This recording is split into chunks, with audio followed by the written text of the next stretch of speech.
Perfect. Thank you. Thank you. Alhamdulillah. And next we have Sara Ashraf. Sara Ashraf, written, fantastic. 1 year ago, comparative politics, political systems. Great. Then we have Yasmina.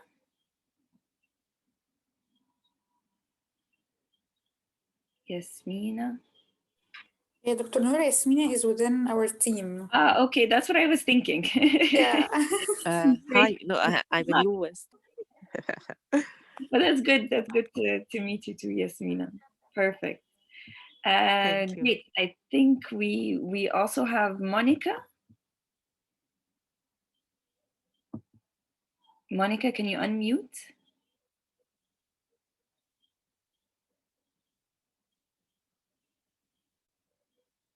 Okay.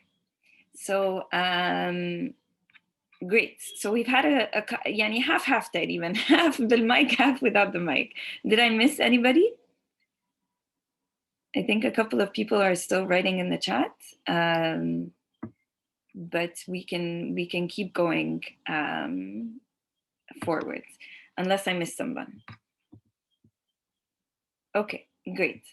So it's wonderful to meet you all, even though digitally and or by typing. It sounds like we have a really great range of people who either started 4 months or have been there 14. I think Manel, so far you're the winner. It sounds like Manel and Hiba. So احنا ما بنتعاملش بالسنين anyways. And Sally's 17. Sally 17, fantastic. I thought you said 7. Okay. No, I'm 17. Fantastic. So we have a great institutional memory. Perfect. Great. So I think, so we have around 45 minutes.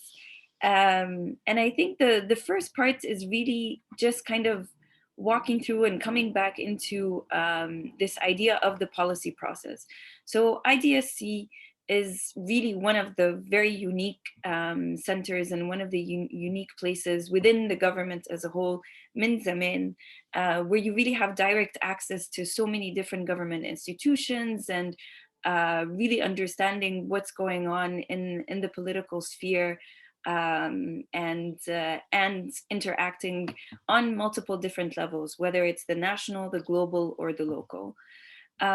So I don't want to spend too much time on thinking of the policy process, because you are part of the policy process and you're into it. But I did want to have us maybe think about and think maybe out of the box, out of the context of Egypt. So a lot of the examples and the case studies I have are a bit more international, just because over the next 2 days, things are going to be more thematic and maybe more related to issues in Egypt. So I thought it would be nice, even though we're stuck in our homes and on our desks or tables, just to kind of get more space and go with different cases to other places. So I think I'll start off, I'll share my screen. So I'll be sharing my screen on and off with the presentation. So do let me know if you can see it or you can't see it. So the first thing that I kind of wanted to do, and I know it might be difficult with those that don't have their mics on, but just to brainstorm of what is a policy problem, just throw at me some things which you think are policy problems, policy issues.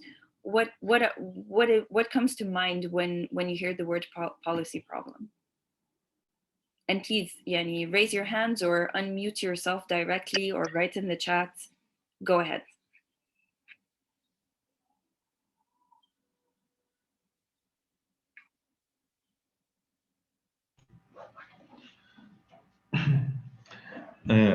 I can say that the policy problem, when I hear the word policy problem, I think of a problem, a serious problem that needs a solution and needs serious recommendations for the decision maker.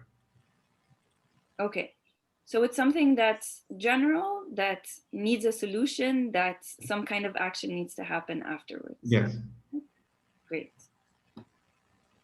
Anybody else?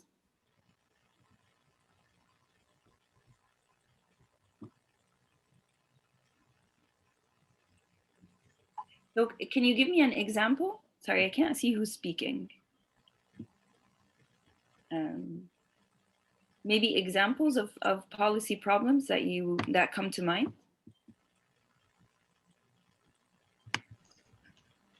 I'm Bassem speaking here. Yes. Okay. What would be an example, مثلا? Maybe most of the problems of the education this year. Education under COVID. Yeah. Yes. Opening schools, closing schools. What happened with the students' exams? Yes. Should it be at home? Something like that. Definitely. Ashraf also wrote in the chat, policy problem may be an act of conceptualizing collective problems or challenges to be dealt with. Yes, that sounds really great. Something that's collective, it's a challenge, and it's something that needs everybody, different types of actors to come into and to think about. Any more thoughts?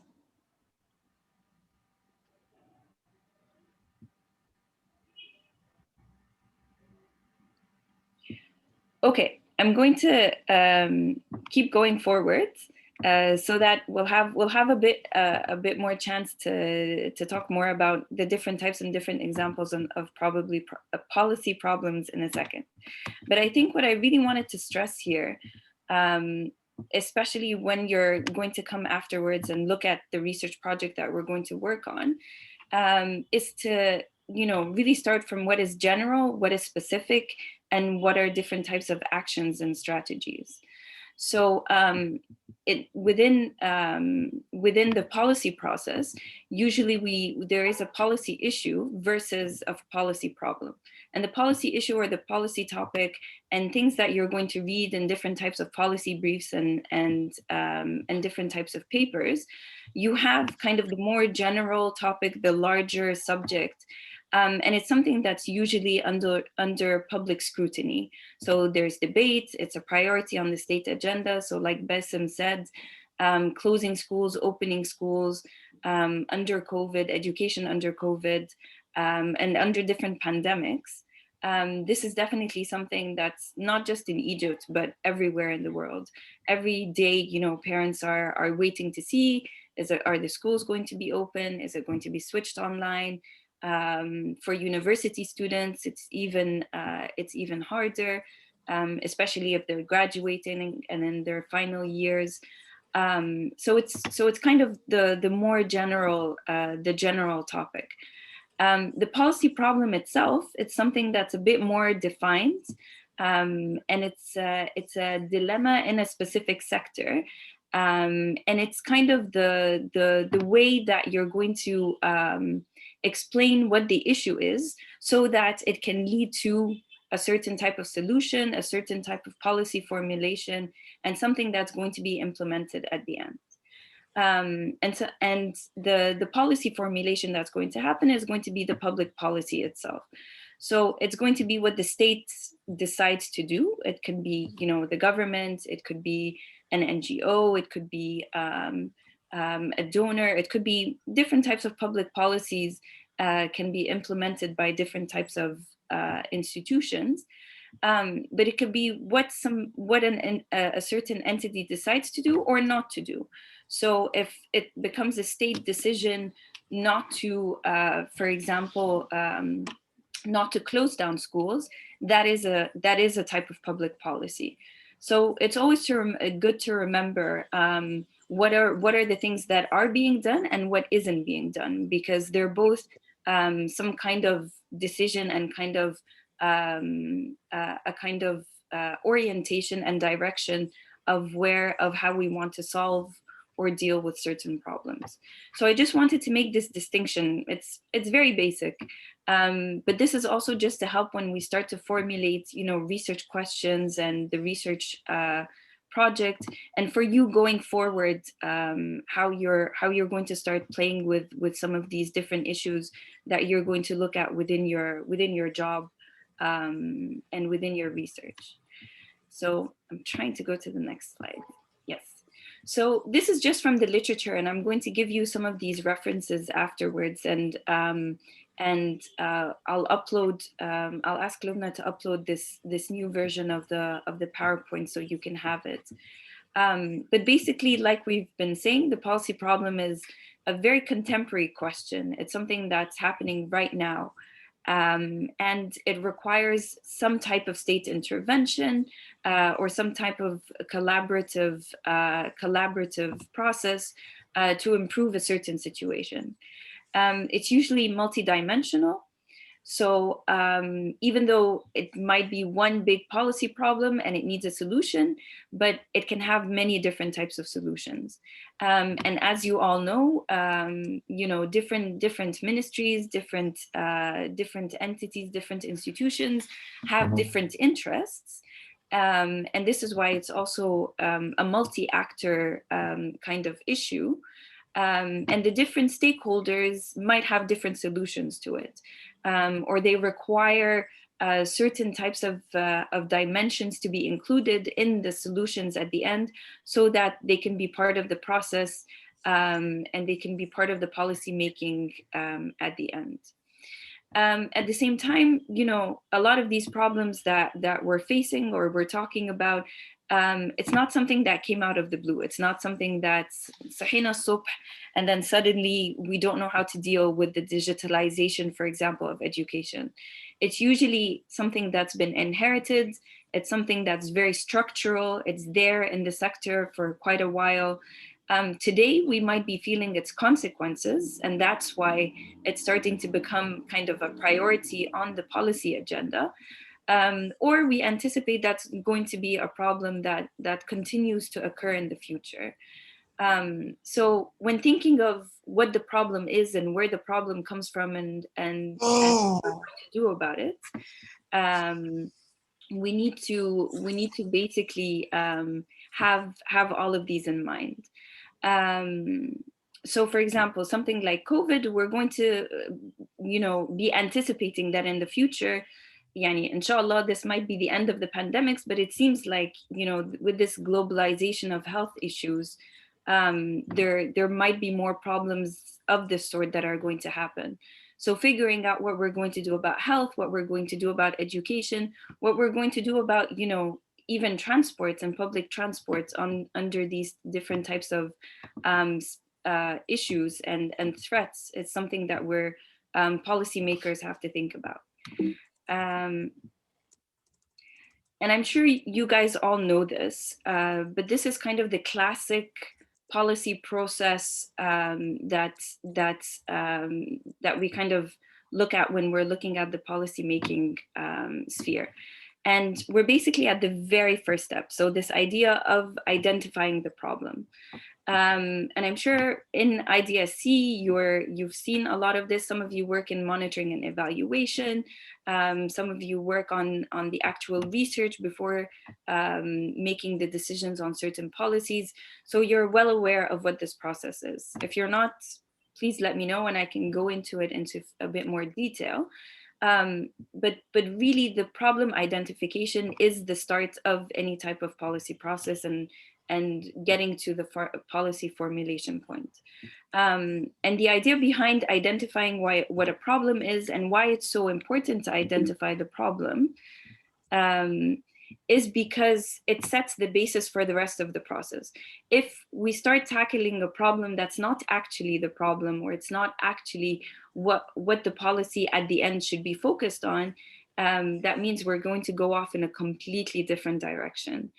When you have the problem as well, you're setting your own limits, your own parameters. So if we say that we want to solve the problem of education in Egypt, this is not going to be a good way of saying what a problem is, because it's very vast. And if you're trying to put in a policy that's going to solve all the problems of education in Egypt, you're bound to fail.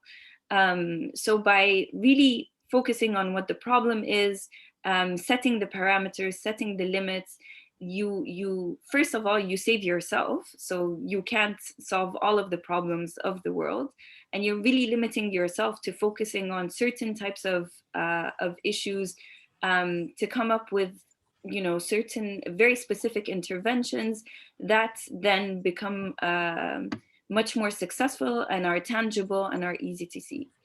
And within the research project that you're going to work on, this also determines the types of research methods that you're going to be wanting to implement and to use. So just quickly, and then we're going to go into a bit more of a brainstorming, and to have you guys thinking through how you can actually write out a policy problem. The main characteristics in a policy problem, and this is very similar to also how to formulate research questions, is that something that's identifiable. I'm going to ask you guys to mute yourself, just in case you're not muted, because there's a bit of an echo. So just mute yourselves if you haven't already done that. Thank you. So policy problems identifiable, it's very easy to see. خلينا في نفس example بتاع باسم, education, Egypt, and then making it more and more specific as we go along. It could be about higher education, it could be about preparatory school, it could be about vocational training, it could be just about urban areas, it could be about rural areas. It could be about something that's very community specific. So it could be about, you know, students certain types of education. It could be about disabled students or students with special needs. Something that's time bound. So if we're talking about COVID, we're talking about hopefully 2 to 3 years. We've already passed 1 year, I think, and kind of making plans for another year, and something that's original, something that hasn't been looked at before, or that is, you know, very contemporary and happening now. But when you come to write your policy problem, just being as simple as possible is the best thing. And I know from the work of IDSC, you know, you guys deal with such complex and such layered issues that really trying to be as specific as possible and as simple as possible makes it easier afterwards to get into the complexity of the issues. Because as you all know, the economic comes into the political, comes into the social, and really just trying to be as specific as possible in identifying a certain type of problem will help you afterwards when you're writing up your research, when you're trying to think of even the policy recommendations afterwards. At the same time, one of the really major points of looking at what a policy problem is, and again, I'm sure you've already come across this in different ways, is to look at the different types of relationships between the variables and the context and the policies that are already in play. So when you're looking at a policy problem, you're really trying to construct an argument for how you're going to deal with this problem and recommend policies at the end.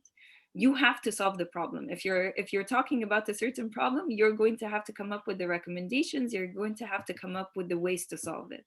So you really need to think about what variables you're going to pick, what is the context you're looking at, and what previous policies were there. So I'm going to give a quick example, and then afterwards we can get into talking about this a bit more. And I just want to be conscious of time. Perfect. So we still have half an hour. So one policy problem that I picked out, and this is from one of the really good research centers and research institutes globally. It's called the Institute for Development Studies, and it's based at the University of Sussex in the UK. And I'll actually bring up some of their publications in a second. but they write a lot of policy papers. They write a lot of policy briefs, and this was one of the really great examples that I found. So the policy problem that they had written, and I'll give you a sec to read it, and I'll also read it out loud in case you can't see it on your screen. So this is a project that they've been looking at and a policy that they've been looking at, which is urban social assistance in Ghana. The issue that they are looking at and the problem that they're trying to look through is that Ghana is one of the fastest growing countries in Africa, and its cities are getting quite big, not Cairo big, but quite big. So one of the issues is that urban areas are growing at a very fast rate, and alongside that there's urban poverty, and very few countries, even globally, have looked at what social assistance in urban areas means. And a lot of these programs that exist are basically extensions or duplicates of rural schemes. So what is needed and what the issue then becomes is urban social protection needs to reflect the distinct characteristics and vulnerabilities of the urban poor, especially for those working in informal areas and facing higher living costs versus those living in the rural areas. So this is a problem statement, a policy problem statement. This is what would be expected in something like a policy brief and something like a policy paper. And just to break it down, it's basically 2 or 3 sentences, and this is something that would be expected when you're شوية كده بعد الظهر يا باشا. Can somebody mute? I think Ahmed, you're unmuted. Can you mute yourself? I'm sorry. No, that's okay. I'm trying to mute you, but I don't know why it's not working on my screen. Sorry. Yes, the joys of working on Zoom from home. And يعني it's either حد على الباب أو حد بينادي أو حاجة بتحصل, it's absolutely fine. But I did want to kind of just break down what how to formulate a policy problem. So the first part is always historical. It's talking about where the issue is, how it's developing, what's been happening. The second part is talking about what the current policy is to deal with the problem, and why that's not working and why it is an actual issue. And then the last part is kind of your reflection and how you see the solution is moving forward. So here, the different variables that we have urban areas, we have urban poverty, we have social assistance. Here we're talking about how the problem right now with the policy is that, it's just basically a copy paste of what's happening in rural areas and we're putting it in urban areas. But the way forward and, what the policy recommendations are going to be is to look at how social protection will take into consideration vulnerabilities, informal activities, and higher costs of living. So three parts in putting together the problem: the history, the current issues, and the current issues with the policy that's in place, and what we need to think about going forward. So very easy, very simple. I know that you've probably come across this in different literature and different readings. And it's basically, the easiest way to think about this is to make sure that you have the who, the what, the when, and the why, all within the policy problem and all within the statement that you're making at the start of any research that any social research that you're looking at. So I'm going to stop lecturing and get you guys to start thinking about some of the global some of the policy problems that are surrounding us right now. So to do a quick brainstorming, what are some of the global policy problems that you know, you've heard of recently or that you've come to hear about. Again, just please unmute yourselves, raise your hand, write in the chat, and I'll type in after you, so we can have this big list of different types of policy problems that you can use afterwards in the breakout rooms and for the rest of the day. So just throw things at me. ومحدش يقول COVID. خلاص عرفنا. I'll put it as the first one برضو. Good morning. I'm Sally. Hi, Sally. I may suggest how social media impact our life. Fantastic. Especially in COVID, because we are out of crowd life, and most of people use social media to express their depression or their fear, and that affects a lot of people and makes them more depressed and the fear of impact of COVID. Fantastic. Yes. Thank you. Thank you, Sally. Something else. See something in the chat.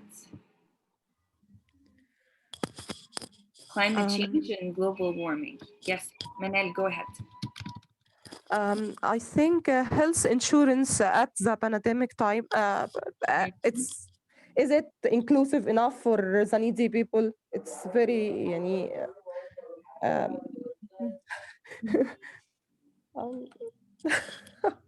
قولي براحتك. اوكي، انا بتكلم عن التامين الصحي. هل هو شامل كفايه لكل الناس؟ وقت الازمه بالذات هو بين ان التامين الصحي فيه مشاكل كتير، الناس كلها مش كفرد في الوقت دوت، فهي دي المشكله. صح. Yes. Okay. Thank you. Thank you. فعلا. Something the coverage itself, how things are inclusive. People are writing climate change. أي حد عايز elaborate a bit more on climate change?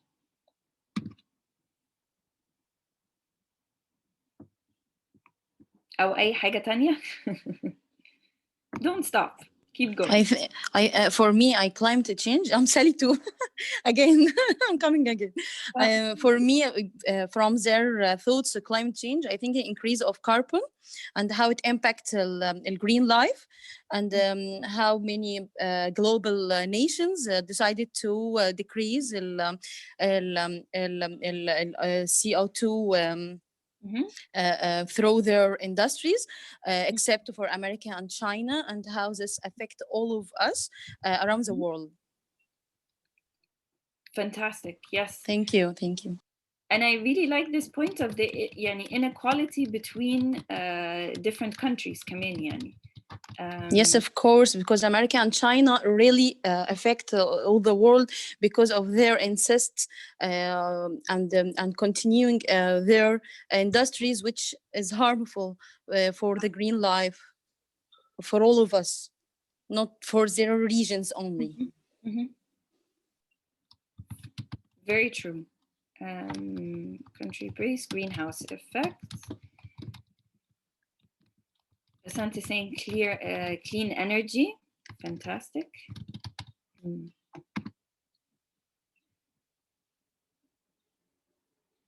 Anything else?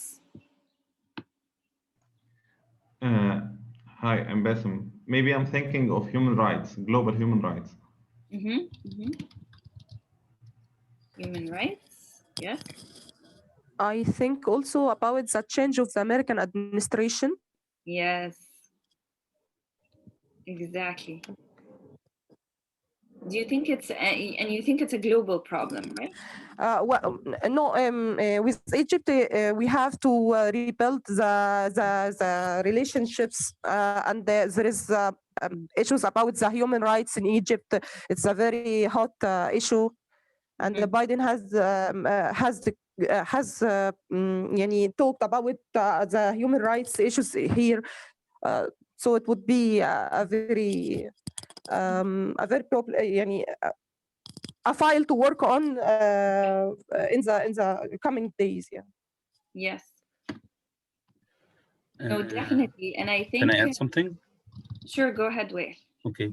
I don't know if it's considered a policy or not, but the thing is the dilemma that the governments face, whether they stick to fossil fuels to ease the economic recovery or just go to the clean energy to sustain or have a more safe future. And with that, what I can say, have a greater cost to provide energy. Yes. Definitely. This idea of divesting from fossil fuels, which I think some countries have done, some institutions have done, and it's definitely, the idea of figuring out the cost and the benefits of what you can, what you can't do. Great. And may I add something else? Please keep going. I'm thinking of terrorism and extremism, global terrorism. Yes. Definitely. And I think somebody also talked about racism. So there's a lot of these structural issues that are coming out that are manifesting in very violent and very, very different ways. From the chat, I see there's overpopulation.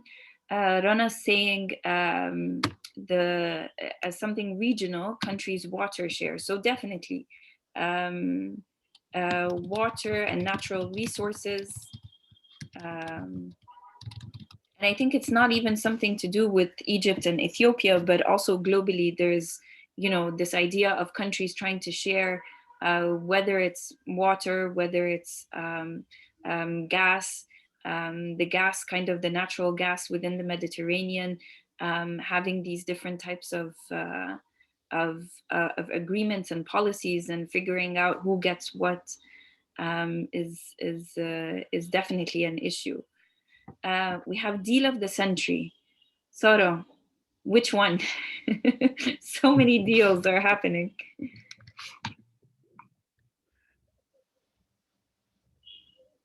Soro, can you use your mic, or is it?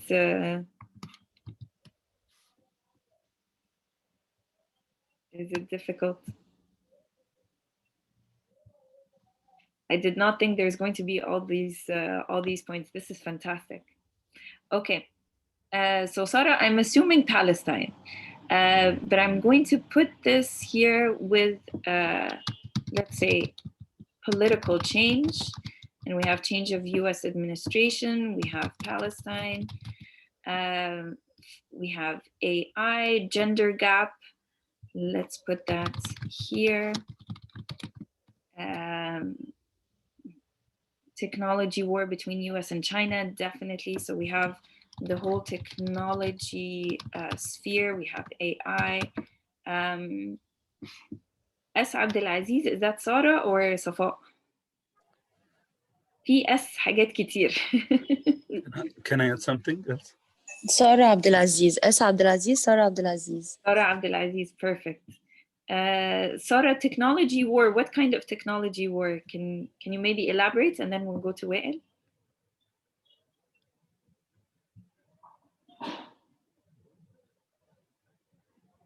It's the mic issue. Okay, until Sarah types, Wael, go ahead. I'm thinking about introducing the concept of virtual water when deciding to support some of trade mix, some of exports, or preventing some imports and so on. Fantastic. So virtual water, can you explain it a bit, just in case other people don't know what it is? It's like using ways or measurements or tools to know the value of water that it's used to manufacture some products or delivering some services, and what's the impact of this water or this cost on the national resources. Fantastic. And I think that that really speaks to also maybe food security, and this idea of, you have global value chains, yani something like where you get the water from, where you get imports, some different types of food supply imports, what you're exporting, and where the value is being created is definitely something that there's been a lot of talk on and a lot of debate on. Thank you. Sara elaborated. So war on technology infrastructure, internet cables, AI supremacy, and chips. All fantastic. Internet cables. And infrastructure. Of who, you know, something like, you know, now that we're all having to use different types of digital tools and technology tools, and something as basic as internet access and who has better access is definitely, you know, really shows the inequalities in where resources are and across the globe. I'm very surprised nobody said poverty.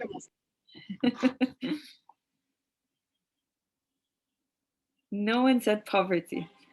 ده حاجة تعودنا عليها خلاص مش محتاجين نفكر فيها للأسف. ولا لسه لما نيجي لمصر. Great. No, this is really great, and there's so much food for thought here. And it's, yeah, and there's a lot of issues that require a lot of general thinking and really systems thinking that are very cross-cutting. We'll do something. Let's see if it's similar in Egypt. ولا حاسة إن مصر ممكن نطلع أكتر. So what would be policy problems in Egypt at this moment in time? Again, please just shout at me.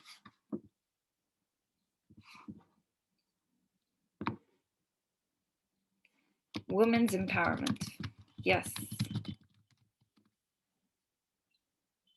Hiba, in social, political, economic, specifically about harassment issues that we've started to hear about. In general, employment. Yes. Employment. I think also employment. Manel, go ahead. Nahda Dam and water deficiency in Egypt. The Nahda Dam and the water deficiency. Yeah. Definitely. Deficiency. Yes. Slums. Upgrade and slum strategies. Can say like trade unions, and whether it really affects the FDI inflows into the country. Trade unions plus FDI, yes. Those illiteracy. انتوا بتاخدوا الايدياز اللي من ال research project؟ No. لا بهزر. Sara was saying pressure on resources, gender gap, let's put gender gap here, and inflation.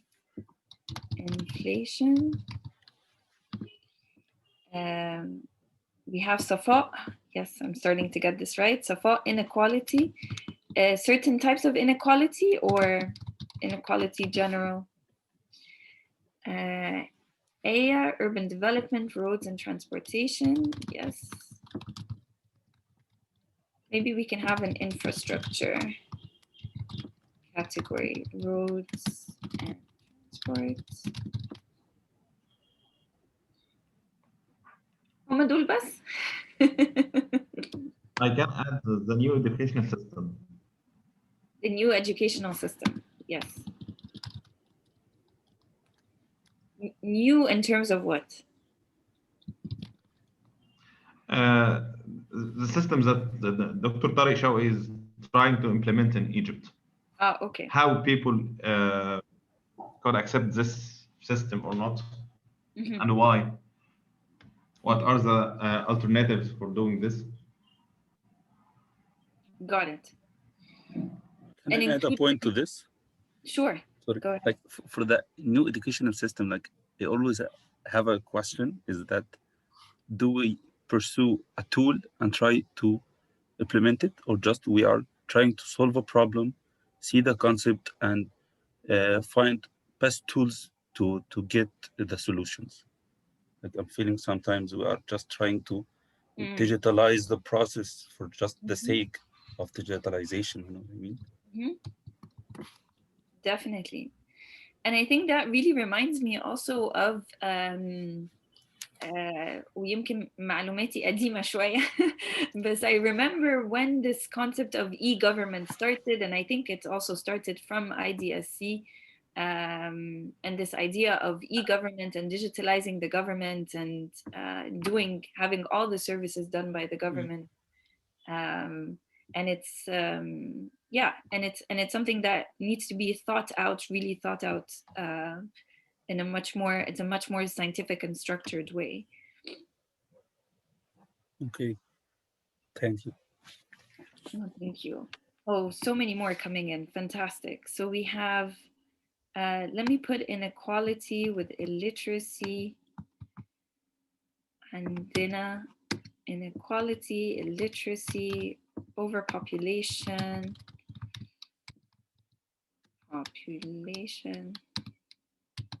yes, environment and uprooting trees.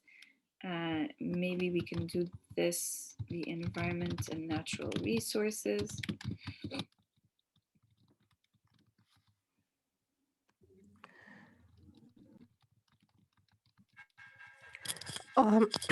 I think also there is empowering the disabilities, the people with disabilities. Yes. So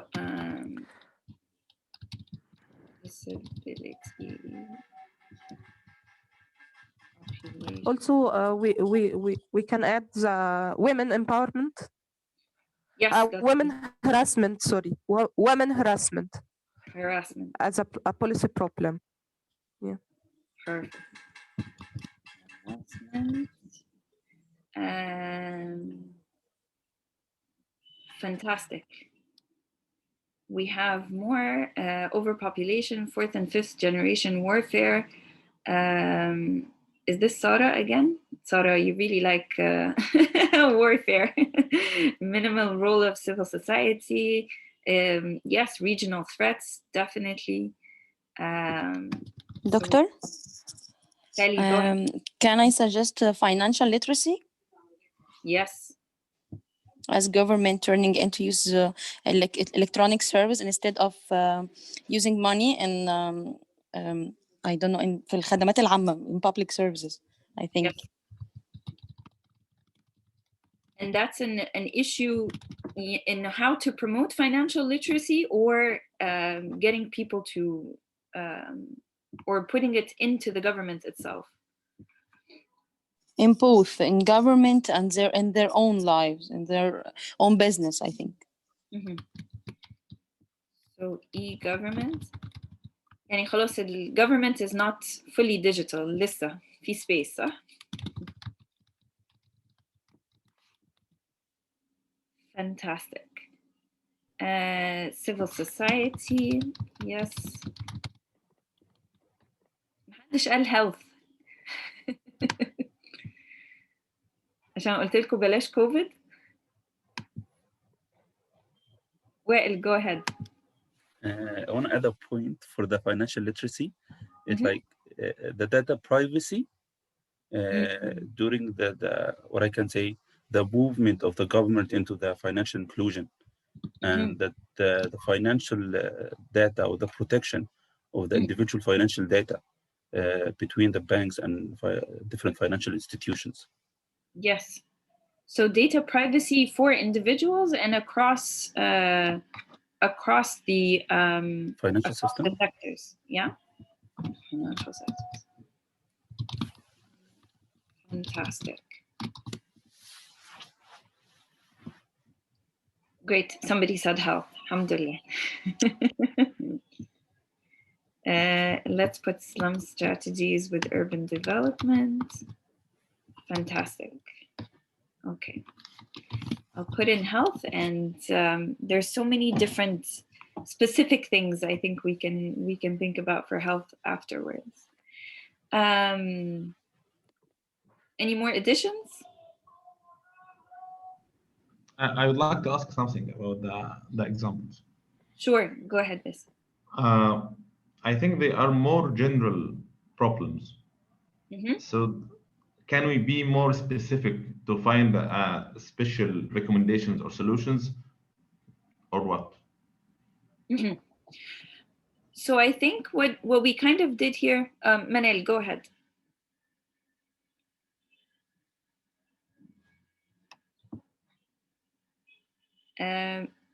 Manel, I think you raised your hands.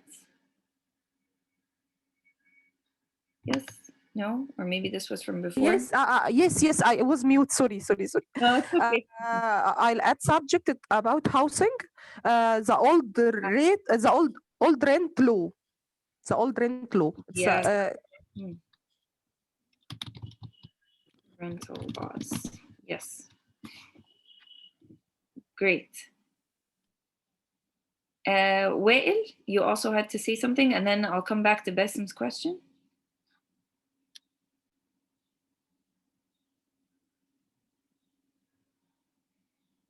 Or maybe that was your hand raised from before. Not sure. Yeah, can you hear me? Yes, now I can hear you. Okay, good. Thank you first. For the housing problem, I'm not sure if it considered a policy problem or not, but like how the people contribution and choice of the like new government projects that في مثلا السكان الاجتماعي, and if the government can provide different channels to get people's opinion, contribution, their decisions over their new projects. So participatory kind of feedback, or from the beginning of the project or after? يعني هحاول اشرحها. اتفضل. مفهومي على ايه؟ ان انا ساعات بحس ان الحكومه الوقت تعمل مشروع والناس تقدم وانتهى الموضوع على كده. في حاله دفع للناس تجاه بعض المشاريع، بعض المناطق، بعض الاجنده الحكوميه. فمثلا لو كان في امكانيه مثلا الامور تتقلب، مثلا تبقى في مجرد اوبشنز والناس تختار، تتعمل التصميم بناء على رغبه الناس، بناء على الفئه المستهدفه، المنطقه، عايز تنقل الناس من منطقه لمنطقه فلانيه، فيكون في contribution اكتر للناس. Fantastic. حلو جدا.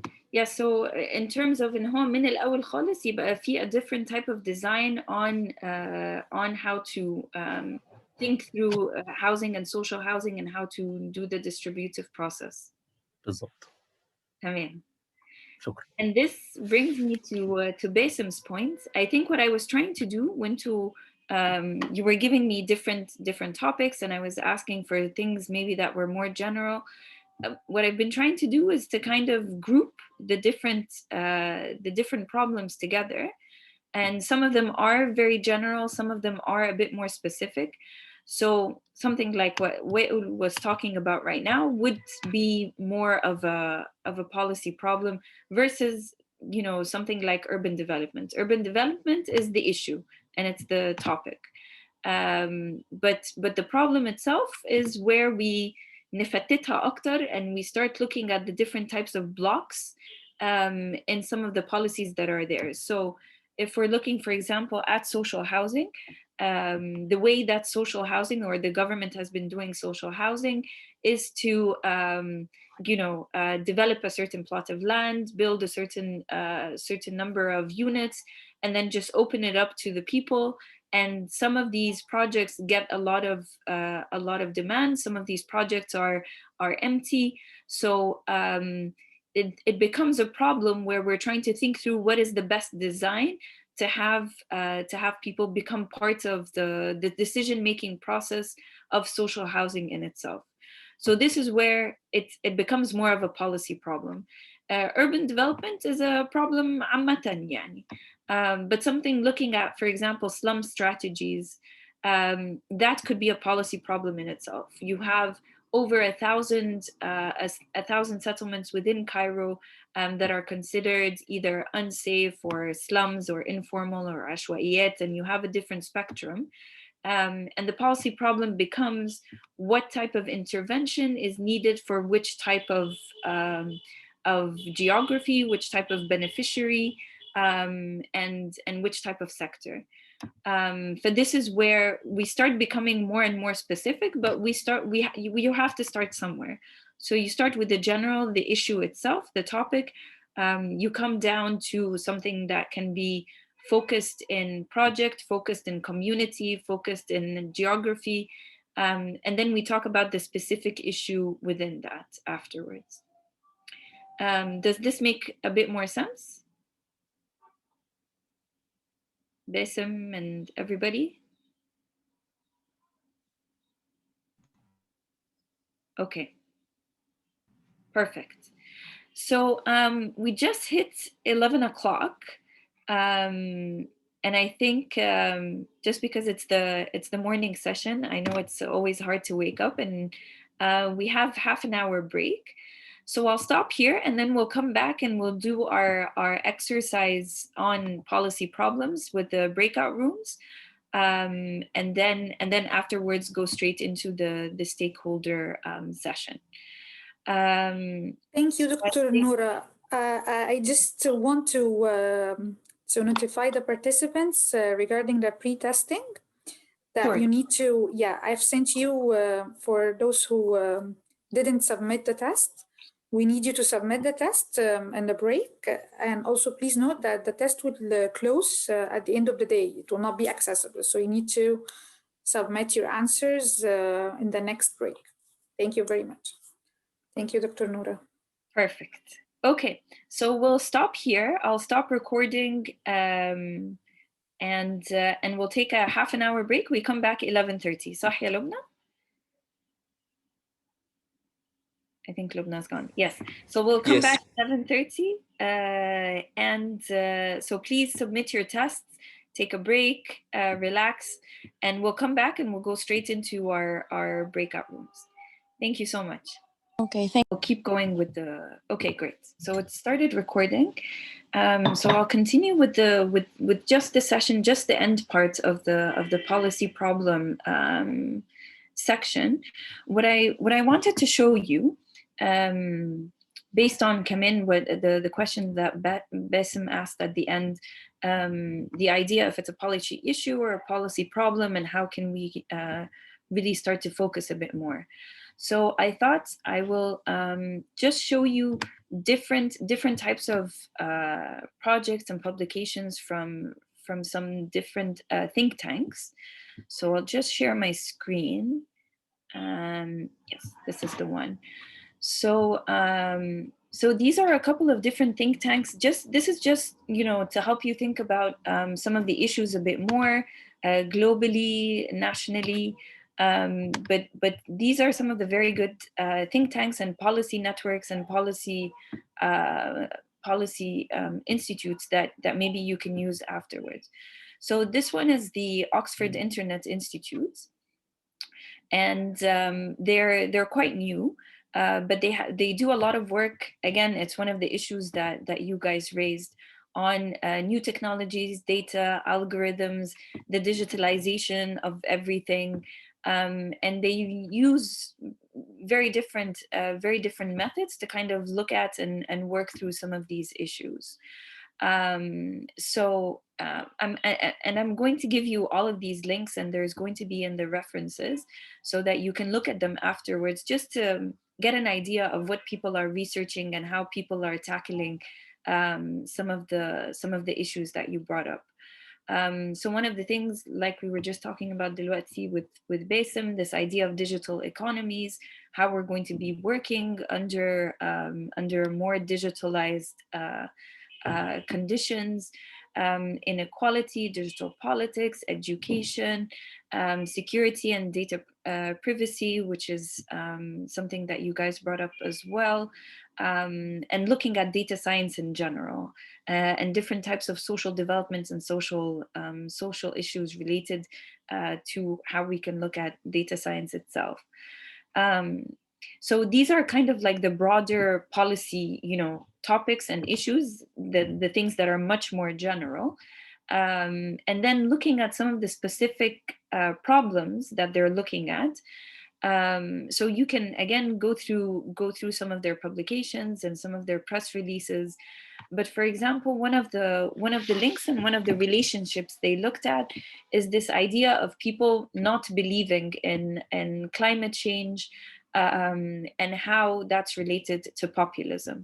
So taking two different variables, or three in this case, climate change, the skepticism, the how people don't believe in it, and looking at how right-wing populism, and this is specifically, I think, in the US especially, people who deny climate change and don't think it's actually happening, and looking at that link between the three different variables.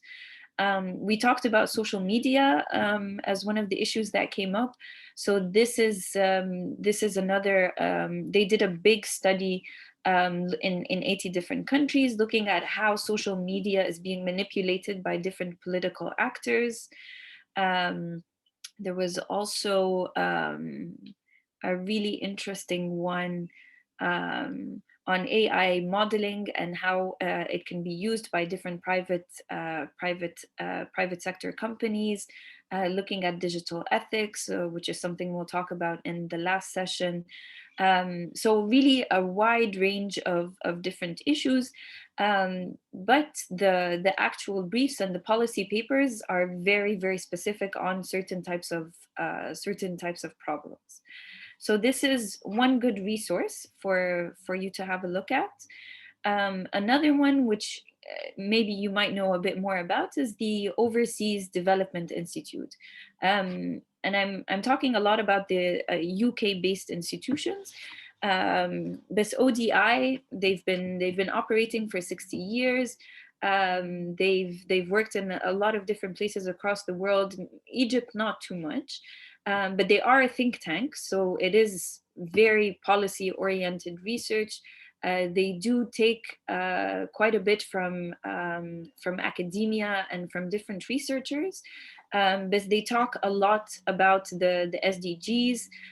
In this case, it's specifically on migration and SDGs. They do a lot of work on gender as well. I'm going to go to some of the publications that I found interesting.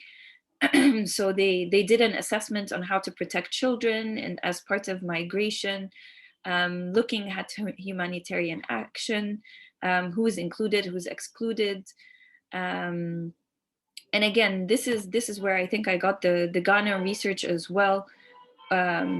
So it's a really good resource for you just to read and just to see how they frame problems and how they frame the issues. So again, looking at the digital technology under COVID, but looking at it specifically in the humanitarian sector, and how humanitarian actors are using it. So donors, NGOs, civil society, and different types of actors in that process. The third one, which I mentioned previously, is the Institute of Development Studies.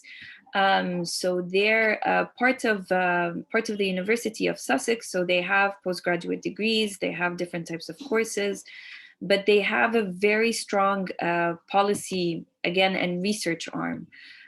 So they have over 10,000 policy briefs, policy papers, and they work a lot in South Asia, so Pakistan, India, and those areas, but sometimes also they do some research in the Middle East and North Africa. And again, it's a really comprehensive, very evidence-based type of research. They do a lot of work on participation, on engagement, looking at informal sector and informal spaces.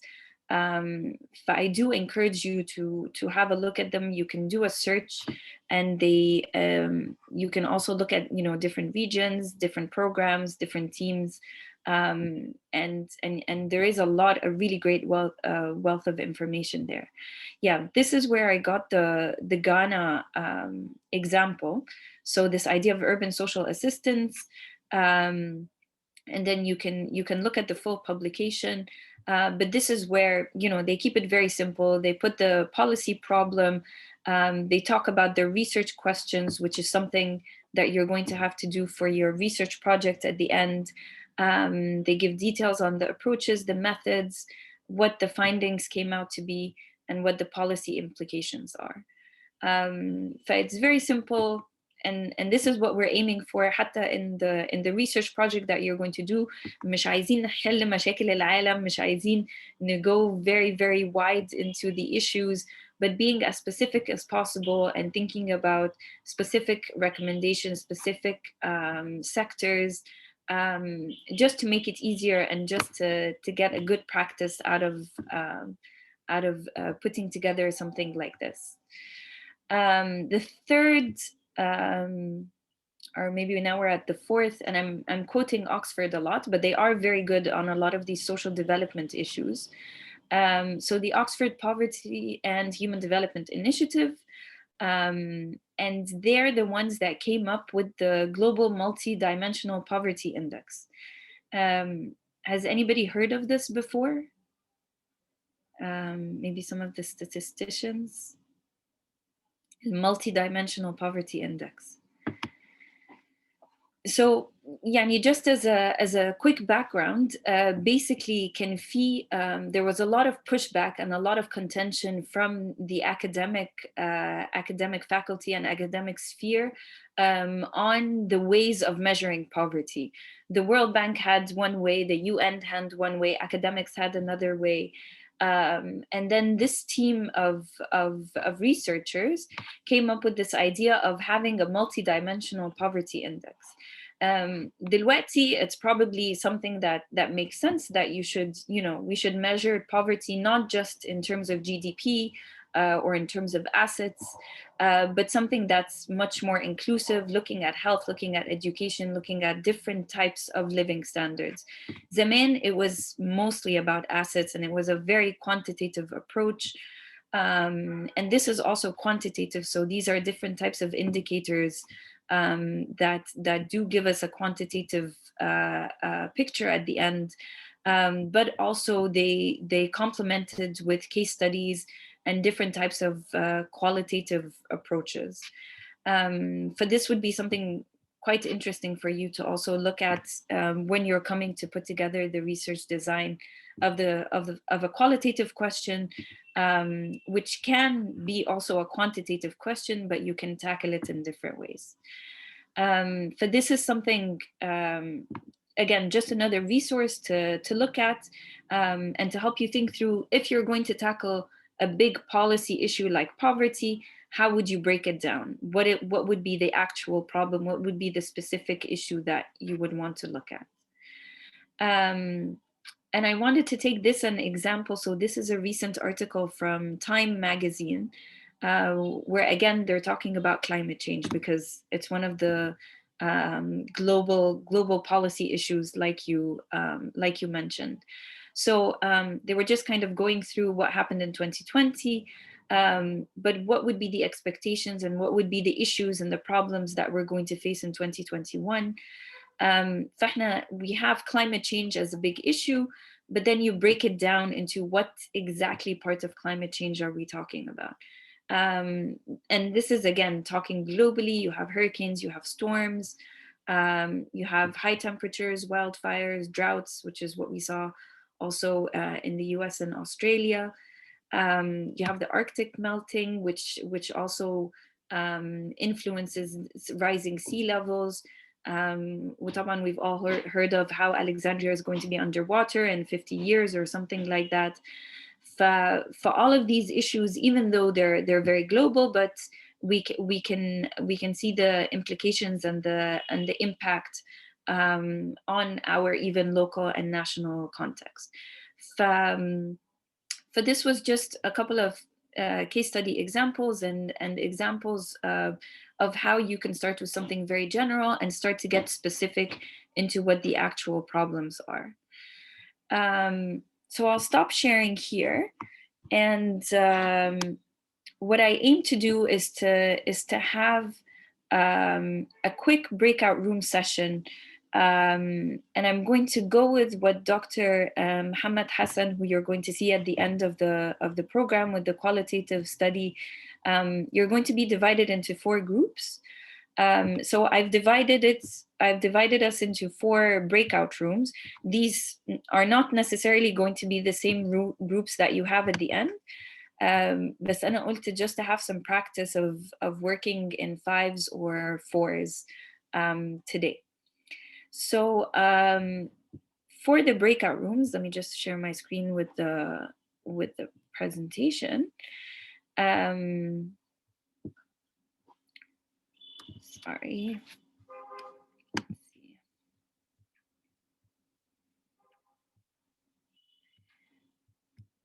Yes, here we go. So I think, I initially planned it for 15 minutes, but I think we'll do 10, so we have enough time to get to the stakeholder engagement. So in the breakout rooms, it's just very simple. What I would want you to do is to think of a policy issue, come together, pick a policy issue, and write a policy problem statement. So something a specific problem that you want to see within the issue itself. So just and then afterwards we'll come back all together and you can just share what the policy problem is. So just one sentence, why you think it's a problem, what is the actual problem, and why is it important. في أي أسئلة? Does this make sense? We'll be divided in groups now, or everyone make a choose? لا, أنا I've already put you in groups, and I will send you off to the breakout rooms on your own. And then there's going to be Anna, Ahmed, Dr. Mohammed. We'll go into the different rooms, and if you need help, just let us know. You can write in the chat. انتوا عملتوا موضوع البريك رومز قبل كده ولا أول مرة؟ أنا بالنسبة لي ما أعرفوش الحقيقة، أول مرة أسمع عنه. Okay. So basically فكرة البريك رومز احنا هنا كلنا في المين روم. وبعدين احنا بنعمل اكننا في ميتنج روم، وكل واحد هيعمل جروب في حته لوحده، بس هنعملها ديجيتالي. So بيبقى في انا عامله روم 1 روم 2 روم 3 روم 4، وحاطه فيهم انا بسند يو اوف، بيبقى في 4 or 5 people with each room. فدلوقتي when I open the rooms هيطلع لكم مسج، فتقول accept او enter the room، فهو الزوم اوتوماتيكلي هيوديك الروم الثانيه، وانا بعد كده بقفل الرومز say after 10 minutes، وهترجعوا تاني على المين روم. تمام. هنجربها هنجربها مع بعض. المفروض ما حدش يتوه بس لو في حاجه على طول الشات موجود، فممكن تكتبوا لي في الشات in case في اي مشكله. وأحمد منصور معانا in case there is any issues, but I think it should be fine. Great. Okay. So I'm going to open all the rooms. You have 10 minutes for in your groups, policy issue and policy problem. تمام؟ Great. فأنا دلوقتي بعتلكوا invitation to join breakout rooms.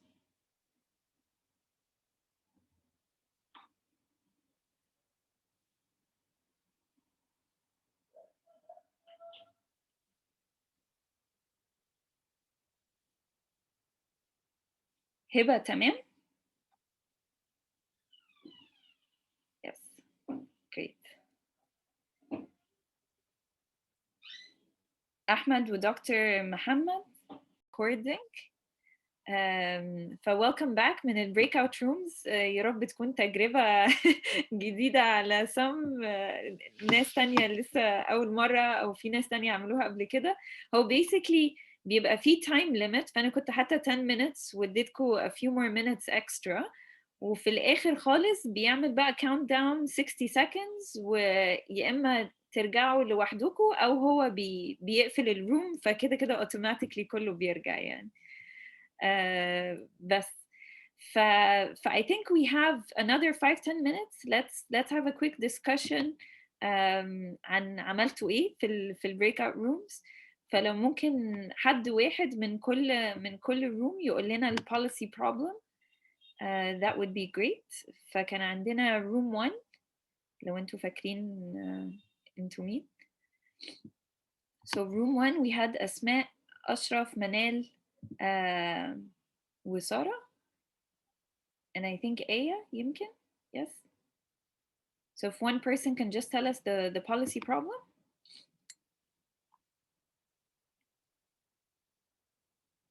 أي حد.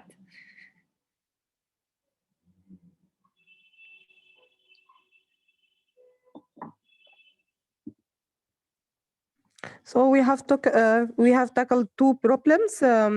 One was terrorism and how to evaluate the measures that the government do to eliminate terrorism. And then we also discussed the health insurance and how to cover all the targeted groups. Fantastic. So what was the policy problem in health insurance specifically? It's the limited coverage of the people while the pandemic, and how the cost of health services went so high for these groups. So how to cover as many as possible of them to help in this problem. This was the health and the terrorism. I think my colleague Sarah could talk about can talk about it more. Sarah, go ahead.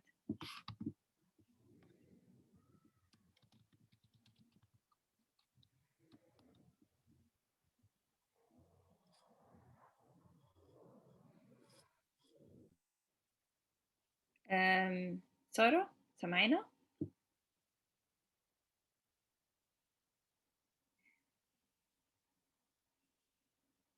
I think we're good with the health insurance. I think it's very specific, and it talks about various different variables.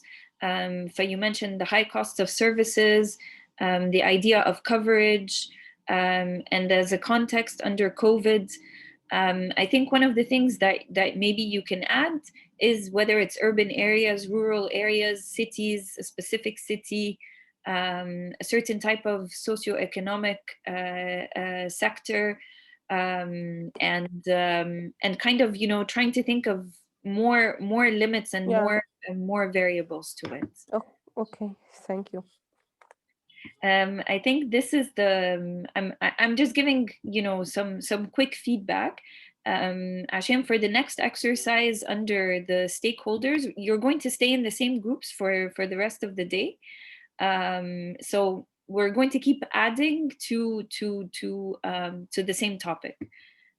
For this is just for you to kind of keep building on the same topic and on the same issue afterwards.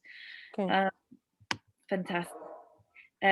So group 2, and you can decide, like you're saying, Sarah, in the chat, decide if you want to take this one or if you want to do the terrorism one. In the next breakout room, you'll have a bit more time. Group 2, anybody want to volunteer to tell us what you discussed? Can you say out loud the members of the group 2? أيوة. أنت بس. أنا والله. Okay. Go ahead. We also discussed the health insurance topic, but we were more specific about the inclusive health insurance system in Egypt.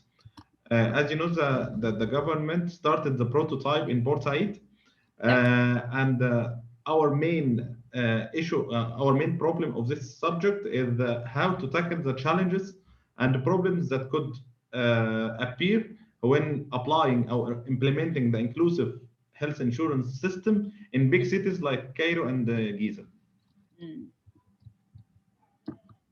Fantastic. So it's much more specific. It's about a certain area. It's about a certain context. But what you're wanting to focus on is the challenges of implementation. Yes. And implementation in terms of the public institution itself. So the bureaucracy wala about registration. So it's more about bureaucratic procedure. We were thinking about the big cities, not bureaucratic systems. So we were thinking about how the coverage of all citizens of these big cities, the facilities, the hospitals available in these big cities, can the inclusive system, health insurance system, afford all these people? Can everyone be able to be healthy in this new system? Okay. I think it's a great start, and it's again much more specific in terms of geography. What I would maybe think about, and others please do jump in if you have other comments, is to think about what you mean by coverage. Are you being able to reach the people, having the people register? Is it about the capacity of the system itself to be able to do treatment? And that kind of thing, or what is it? Which part are we looking at? Are we talking about the stakeholders? Are we talking about the bureaucracy? You don't want to talk about the bureaucracy. So what is it? What is the design problem or the design issue that you would want to think about? And we'll take it further in the next activity. Great, thank you. Room 3. Sally, Passant. Okay. Room 3, we agreed on the policy issue. Social media badly impact on society behavior. Policy problem, how social media impact social interactions, as people increasingly spend more time on social media, which relate to increasing depression and maintain offline relationship, as well increase or cause weak ties in people relationships and depend on online only, not physical interactions. Fantastic. Okay, thank you, Doctor. And I was just thinking, what type of what type of social media and how is it a policy issue? Who would be the government or the state entity that's responsible for this? If a policy was going to come out of not government, of course. I think it will be a society. I think public society or family also. Okay.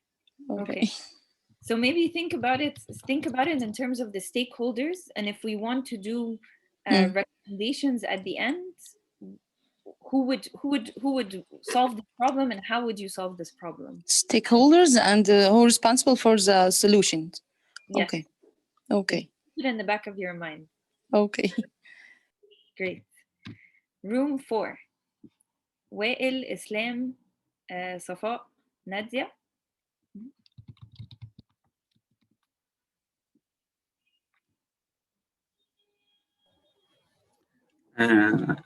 احنا كنا محتارين ما بين two policy problems. Okay. أول policy problem كنا هنتكلم عن ازاي نحسن من وضع الخريجين ومشكلتهم في مواجهة سوق العمل. تمام. وكنا ما بين two questions أساسيين: هل الخريجين عندهم نقص للمهارات، ولا هو سوق العمل مش قادر يستوعب الأعداد اللي جاية؟ دي الفكرة الأساسية، بس ما قدرناش نخليها too specific بشكل يعني كبير أوي. وقفنا في نوع الأسئلة دي الأساسية. البوليسي البروبلم الثانية بقى كنا هنتكلم عن مشكلة توجه الدولة مثلا في الاحتفاظ بأسعار الفايدة عالية، مثلا لحماية فئة الناس اللي راحت على المعاش وبتعتمد على الودائع والفايدة الشهرية ليها في المعيشة الخاصة بيها. والتأثير ده على القطاع الخاص، وما بين الأفضل هل نستمر في أسعار الفايدة العالية ولا خفض الأسعار الفايدة، وتأثيرها بقى على الفئة الاجتماعية دي. وإذا كان المفروض يبقى فيه تعاون ما بين البنك المركزي مثلا وهي زي الرقابة المالية مثلا، عشان نعمل زي خطة طويلة المدى عشان نقوي قطاع التأمينات، ونعمل زي شركات للمعاشات خاصة بعيدا عن التأمينات الاجتماعية، عشان تبقى المشكلة دي ما نواجههاش قدام. فانتاستيك، حلو جدا. يعني انتوا جبتوا اول ما حد يخش الليبر ماركت وفي الاخر خالص الناحيتين. Fantastic spectrum. No, this is really great. And the first one, like you said, is a bit more general. It's about the capacity building of graduates and the labor market versus the actual capacity of the labor market itself to bring in, to be able to take in a lot of these numbers. والتاني واحدة اللي هو interest levels، صح؟ interest rates. بالظبط. Thinking about the interest rates. I think those are two really great questions. Again, maybe the first one needs to become a bit more specific and thinking about it in terms of higher education, vocational education, in cities and rural areas, and maybe thinking through it that way. And for the second one, I think it's already quite specific because you picked a certain sector. أو على حسب يعني you can see afterwards who would be specifically affected by this type of change in social security, in privatizing social security, in giving people options, giving people spaces. تمام. حلو جدا. أنا عايز أسأل في حاجة لو في بس إمكانية. go ahead. اتفضل. بالنسبة للموضوع الأولاني، هو أنا حاسه يعني الموضوع ده اشتغلنا عليه كتير قبل كده، بس هو فعلا متداخل جدا جدا جدا بكذا موضوع تاني. فهل نقدر نعتبره هو ككل كده موضوع بوليسي بروبلم ونقدر نشتغل عليه من كل الجوانب، نفكك الابعاد بتاعته بحيث ان احنا نطلع لكل حاجه حل، ولا المفروض ده يجي له حل جنرال كده وبعد كده تنزل حلول فرعيه؟ انا مش عارف، لان الموضوع بصراحه داخل فيه مناهج تعليم، داخل فيه طرق تدريس، داخل فيه امكانيات طلبه، داخل فيه سوق عمل واحتياجات معينه، داخل فيه نقص موارد ماليه، داخل فيه حاجات كتير جدا. فانا مش عارف ممكن نفكر حتى فيه ازاي، او حتى لو اتحدد، يعني لو عملناه از مور سبيسيفيك مثلا في حته معينه، حاسس ان هو هيبقى ضعف في الموضوع، مش هيحل الموضوع، هو هيبقى نقص. مش عارف بصراحه.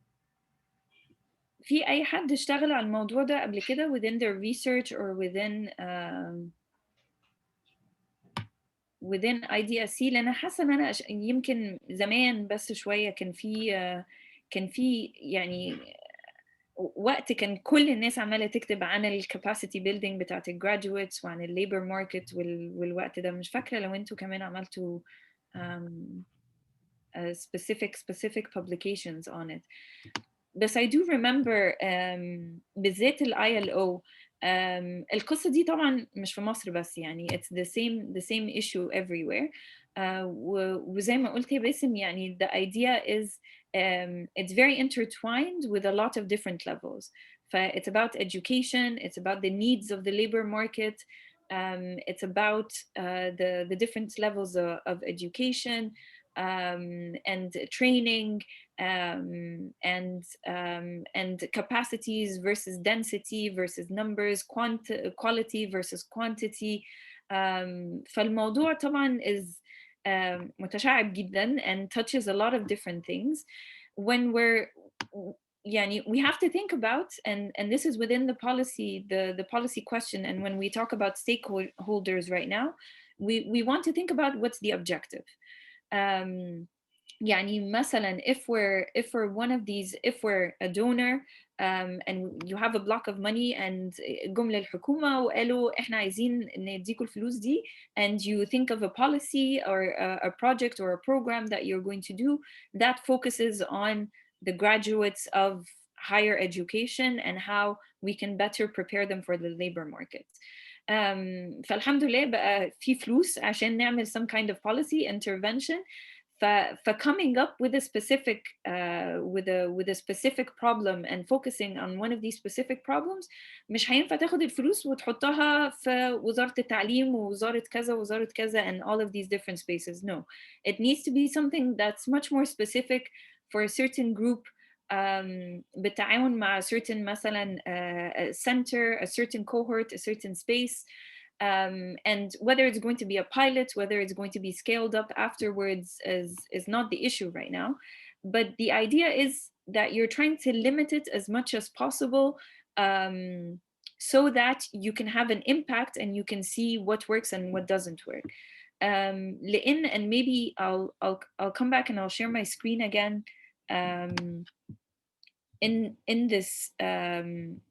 in this whole policy process kind of thing, which is again something very theoretical, and we know in everyday life and with a lot of political change and politics, this is not how it looks like specifically in practice. But this is kind of the rational, scientific approach that a lot of these academic books talk about in terms of the policy process. Because you figure out what the problem is, you're going to formulate the policy based on this problem. You're going to implement the policy, and you're going to have some type of evaluation. And that may make you reevaluate what the problem is, and you realize that this is not actually what we wanted to solve or to focus on. But we need to go back and figure out what the actual root is. For example, لو احنا دخلنا and we said that the problem is the type of education that they're doing, or they're not getting any practical experience, يعني professional experience in the labor market. فحطينا ان لازم يبقى فيه internships، حطينا ان لازم يبقى فيه different types of experience that you get while you're in education. بس برضو بيتخرجوا and they still can't find jobs, and they still can't find quality jobs, and their capacities actually didn't make a difference. So this is where you've actually reevaluated that the internships, for example, didn't make a difference, and you go back and you start figuring out what the problem is من أول وجديد. فهي الفكرة، وانتوا أدرى بكتير مني كمان في on this point، إن ما فيش policy واحدة وما فيش حل واحد وما فيش يعني حتة صغيرة من البروبلم نقدر نحلها at forever. It's always going to be a kind of an iterative process. It's going to be continuous. At this point in time, something might work. In the next 10 years, we actually have to rethink it because the dimensions have changed, the people have changed, the stakeholders have changed. It's a continuous process. But definitely what you said is the biggest dilemma. Do we solve it from the top? Do we solve it from the bottom? Do we try to do both? Can we talk about all the different dimensions at the same time? Do we need to do it in a layered way, come at it at different points? And this is the policy process, and different governments have different approaches. And different governmental entities have different ways of doing it. Somebody said something in the chat, but I'm trying to see it. Yes, Sarah كانت بتقول بالضبط مرصد سوق العمل. So that would be a great resource if you go with this policy problem, to go back and see what was done and what wasn't, what worked and what didn't work in a way. I hope this answers the question. مش عارفة ما فيش yes or no للأسف, or right or wrong in what we're doing. But it's a way of thinking about things and how to approach them maybe. Great. So based on what you guys did in the groups, what I wanted to go through now is to kind of go through stakeholders. So again, coming back to this policy process, and because this is where you're being based, this is where for the next 2 days you're going to look at different themes and how they came about and how they went through this process. One of the major kind of cross-cutting issues that goes all throughout this process is the idea of stakeholders. And I think this came up in the conversations now, whether it's about stakeholders of who's going to implement, who's going to be infected, who's going to be influencing any kind of decisions or any kind of solutions that you're going to be recommending or talking about. We really have to think about who these stakeholders are and what they do within the process itself. So just really quickly, what kinds of actors do you know of that are involved in the policy process? Again, just shout at me different types of actors. مش لازم حاجات specific يعني. Private sector, NGOs. Yes. Great. Governmental sector, the government. تمام. National, local, global. منظمات مجتمع مدني. تمام. ايه تاني؟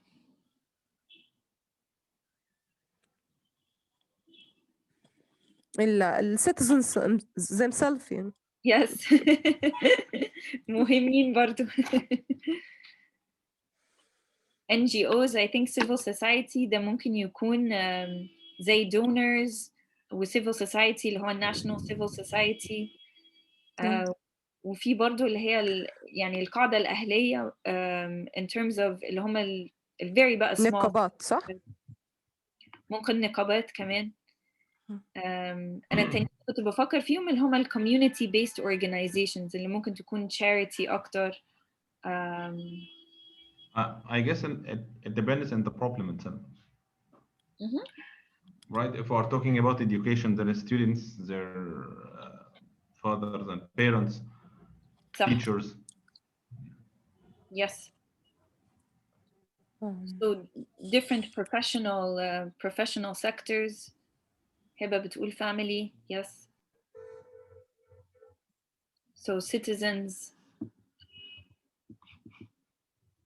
foreign partners. Sarah's adding بالذات يعني. وبعدين foreign partners يعني في انواع بقى اللي هم big donors, international financial institutions زي the World Bank, IMF, IFC. في UN بقى, which is kind of a different type of partner. UNDP. GIZ. بالضبط. And those are the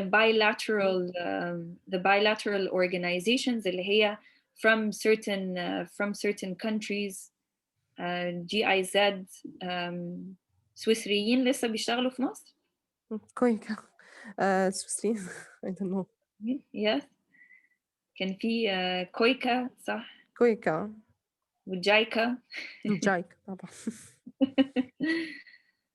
USAID. لسه هقولها دي. نسي. Great. Yes. And civil society organizations, يعني أنا كان فكري إن هو في the big civil society organizations زي CARE مثلا, Save the Children, والحاجات المصرية طبعا. Human rights organizations برضو ممكن تضاف. واللي أنا كنت بفكر فيه كمان إن هو بيبقى فيه اللي هو very small community based organizations. يعني في دلوقتي especially in the policy literature بيحاولوا يفرقوا ما بين ال NGOs وال CBOs أو CDAs, Community Development Association, اللي هي بقى الحاجات super small اللي مثلا community leaders got together and made a small NGO. أي يعني ناس رواد في a certain community for one of the rural areas that have مثلا a charity or somewhere where they can do collective work basically. زي الجمعيات كده. بس في الجمعيات الأهلية، وفي بقى اللي هي أصغر منهم شوية، نسيت الكلمة بس بالعربي معلش. بس بيبقوا أصغر شوية، وهم دول اللي دلوقتي هما بيعملوا برضو زي جمعيات شرعية وحاجات صغيرة بتتعمل في القرى، وهي بتبقى زيها كده. تنمية المجتمع المحلي. بالظبط بالظبط، هم دول اللي هي جمعيات تنمية المجتمع المحلي. بالظبط، هي دي exactly CDAs. فدول are becoming very very important، وفي كتير قوي policy papers وكده really focus on them as one of the major stakeholders، لأن دول where the policy implemented is actually going to have the real consequences in a way. أعتقد واحد برضو من الحاجات المؤثرة برضو هي المراكز الفكر برضو، يعني ممكن تنفع نفسها ستيك هولدر، از ان هم بيأثروا على صناعة السياسة بالأوراق اللي بتتعمل والدراسات. Definitely, exactly. So policy think tanks وأي statistical centers or research centers. هو انتوا لسه عندكم مراكز المعلومات اللي في المحافظات؟ موجود. كانت تحتيكوا صح؟ يس. لسه في موجودين شغالين؟ ايوه. يس جريت. اصل انا زمان فاكره وقت المجلس قومي الطفوله والامومه، فبنبقى عايزين very specific statistics على كل محافظه وعلى كل حاجه، وفعلا يعني those were some of the only places يعني where we could get it. اعتقد ده زمان قوي. دلوقتي كمان في مراكز خاصه زي بصيره وغيره برضو، بقى لهم حاجات في المحافظات، وبقى في statistics بتطلع منهم برضو محدده specific قوي بالقدر اللي حضرتك بتقصد دي. Yes بالظبط كده. ف different types of polling centers برضو are very important. ودي حاجة كانت موجودة mostly in the States, a little bit in the UK. بس it's good to know that it started يعني here too. Fantastic. أنا بحاول أطلع. أيوة, here we go.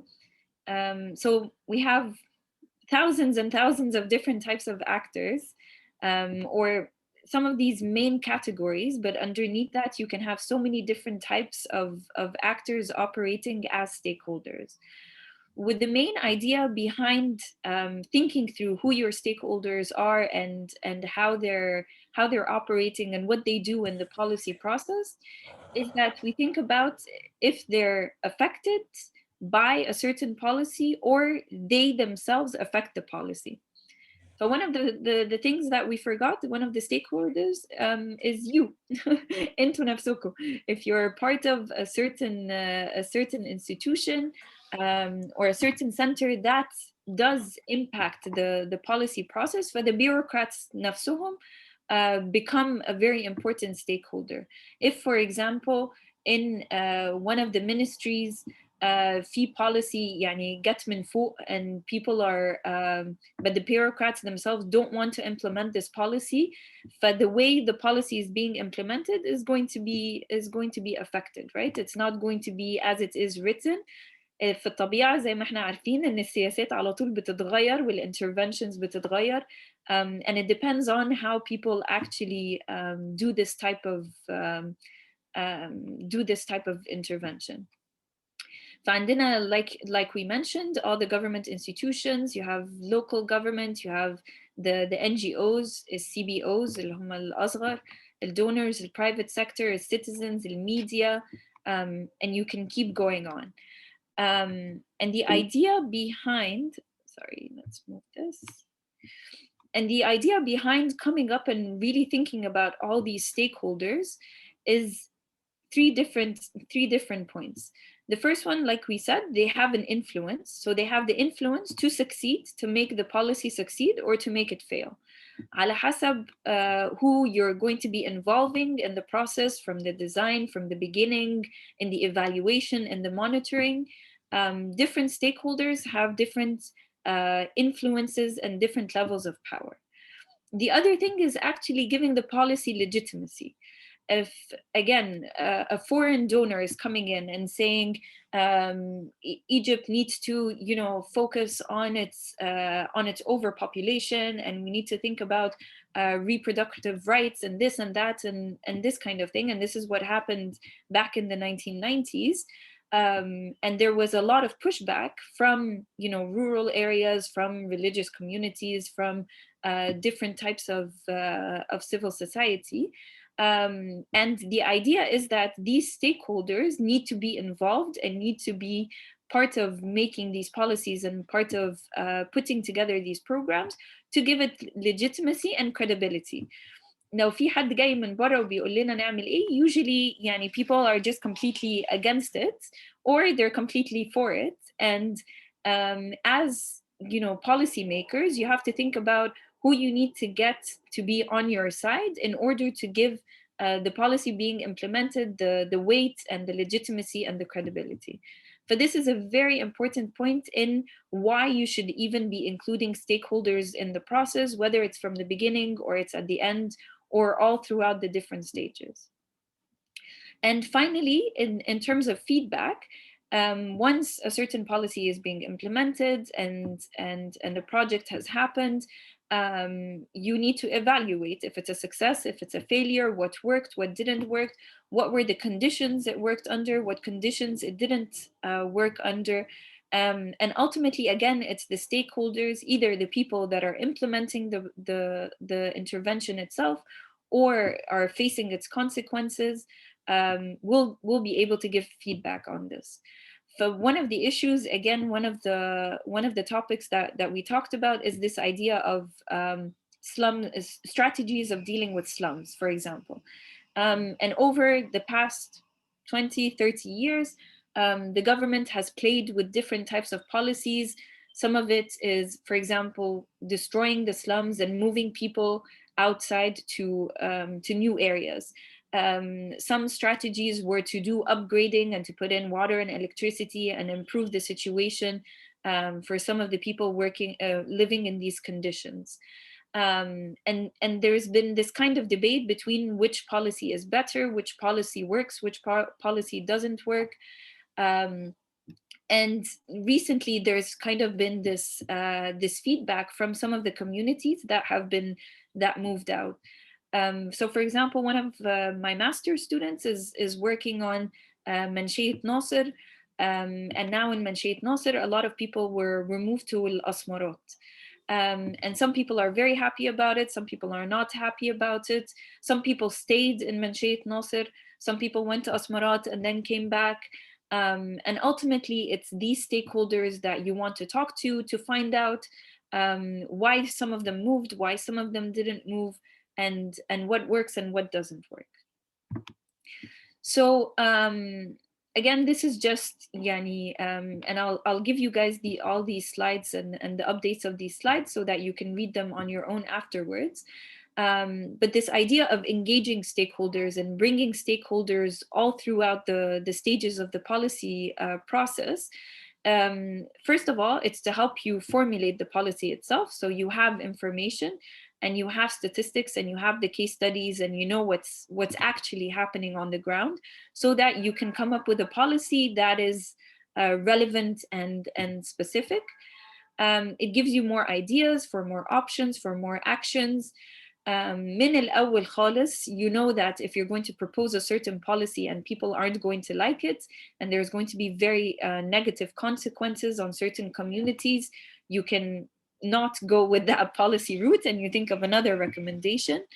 And when you're bringing in different stakeholders at that point, that's when you can start to see what the conflicts are, who is an allied with who are the allies, who are the people against each other, what's actually happening on the ground, what's the grounded knowledge. And it's a way of also increasing transparency and trust, and getting the public to be part of the policy making process. Because as we know, and this is not just in Egypt, then the policy making process is a black box. Nobody knows what's happening. مش عارفين النظام جاي منين، مش عارفين ليه قررنا نفتح المدارس at this point، ليه بنقفلها at this point, why is this happening. And with social media, it's become harder and harder for government to just do what they want whenever they want. There is always people asking questions. There's always people starting to hold whether it's the government, whether it's the private sector, whether it's even NGOs.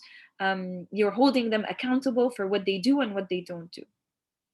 So it's usually better to bring in the stakeholders very early in the process, so that you have legitimacy and you have credibility from the start. And the process of engaging stakeholders, أول حاجة, we need to figure out who they are. So kind of like what we did right now, we're thinking about who's going to be affected by the policy problem, who's going to solve it, who's going to stop it, who's going to help us succeed, who's going to make it fail, and kind of start to figure out who these different players are. When you're trying to start engaging with these different types of stakeholders, you need to have a plan. Yani, there is a lot of scientific literature, and I can share with you, with whoever is interested, in how to engage the stakeholders, and setting different types of goals. If it's citizens, what do you want from the citizens? Why are you including the citizens? There has to be a way of managing when you're going to get people's opinions, how you're going to get their opinions, and what you're going to use it for. فعشان كده there needs to be an engagement plan, as different types of goals that are set for each of the actors. You start to figure out, do you even, as a policymaker, do you have time to do this? Do you have money to do this? Can you go out and do focus groups? Do you have people that can do interviews or do questionnaires? مثلا, again, taking the example of منشية ناصر, having, sending out people من وزارة الإسكان, for example, to go and ask people, do you want to move? Do you not want to move? What are your issues? What's your standard of living? And figuring out what would be the best solution for them, and a customized solution for them. And using all of this data to think through the choice of your policy and the analysis that you're going to do of the policy itself. This is a lot. We don't have to go through all of this, but this is just a way to get you start thinking about who's going to be part of a policy problem, and how you can actually start to solve it, and how you can start getting people involved. What I'm going to focus on today, and what we'll do in our breakout room exercise, is identifying the stakeholders. لأن ساعات ممكن نقول إن ده stakeholder, but actually they might not have any interest in the problem or in the issue at hand. So these are some of the questions that can help us to really think about who the stakeholders are, and to start identifying them. For part of it is, again, who's implementing the policy, يعني the government institution implementing it. Then, as we know, a lot of times the policy might come from the national level, but at the local level لما بننزل المحافظات بنكتشف ان هم اصلا ما كانوش عايزين السياسة دي، او ما كانوش اصلا عايزين البروجكت ده، والمشكلة في حتة تانية خالص. part of it is the actual implementers and the bureaucrats of the policy itself.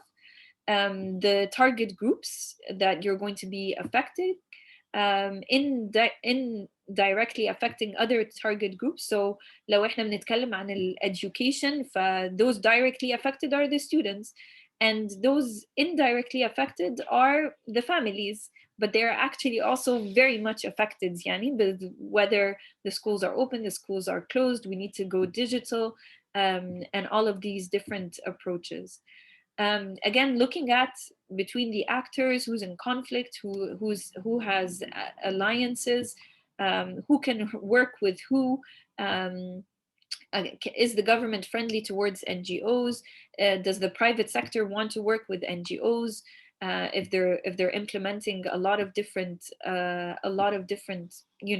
projects together, and ultimately, who has interest in the problem. And this is something that can change continuously. فعشان كده في الآخر كتبت iterative process. It's something that's continuously changing. For certain policies, certain stakeholders might be interested and might be powerful at one point, بس قدام شوية they might not be interested anymore. They might not have a stake anymore. So it's constantly changes, and this is why policies are constantly changing as well. مش عايزة أقعد أتكلم كتير, بس I wanted to just give you a couple of different ideas of how to evaluate and how to think of the stakeholders, and I'll show you a couple of different case studies right now, so that you can do something similar in the breakout rooms. But the different ways that you can think about the stakeholders would be: are they passive? Are they active? What is the role that they play? What are the resources they have? What is the power, the political power, the social power that they have? Who's going to be for this policy? Who's going to be against? Again, the alliances, the conflicts, maybe changing positions come in. And the major way that we really do a kind of stakeholder analysis is by looking at who has high influence and who has low influence, and who has high interest and who has low interest. And sometimes these can be cross-cutting. And I'll show that in a second in one of the case studies. But first, let's do a quick brainstorming on maybe identifying who are the actors that are involved in the policy process under COVID, وانتوا اختاروا the sector that you want to look at. But if we want to look at actors involved in the policy process to mitigate some of the COVID issues in education or in health, or يعني pick a specific sector. أنا بحاول أطلع بس عشان أعمل so I can type while you tell me what to write. I think I stopped sharing the screen. Okay, let's see.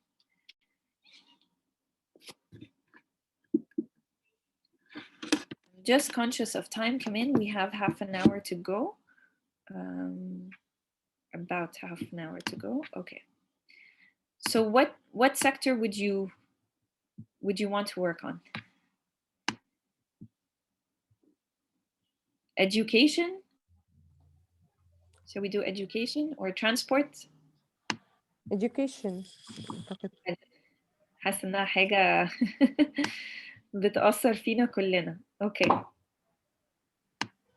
So let's do education. نقول مدارس ولا high school ولا higher education universities؟ لا نقول المدارس الأطفال الصغيرين. e-learning بتاعهم during الكوفيد.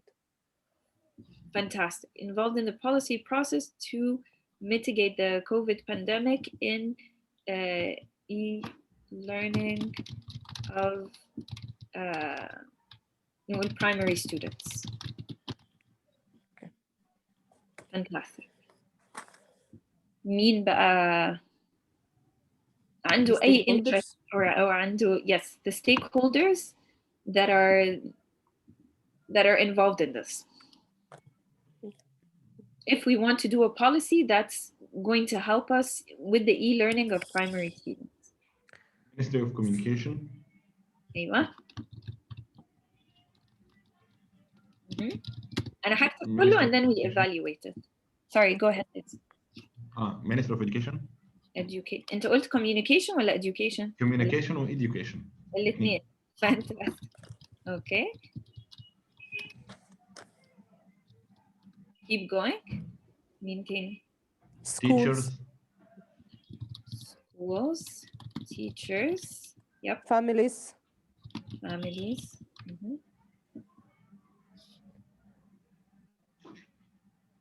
I think also nurseries could أنا عارفة إن إحنا بنتكلم على البرايمري but النيرسري مهمة لأن في أمهات عاملة فبيضطروا الأطفال دول يروحوا النيرسريز during ال e-learning process فممكن برضو تبقى من بعيد شوية.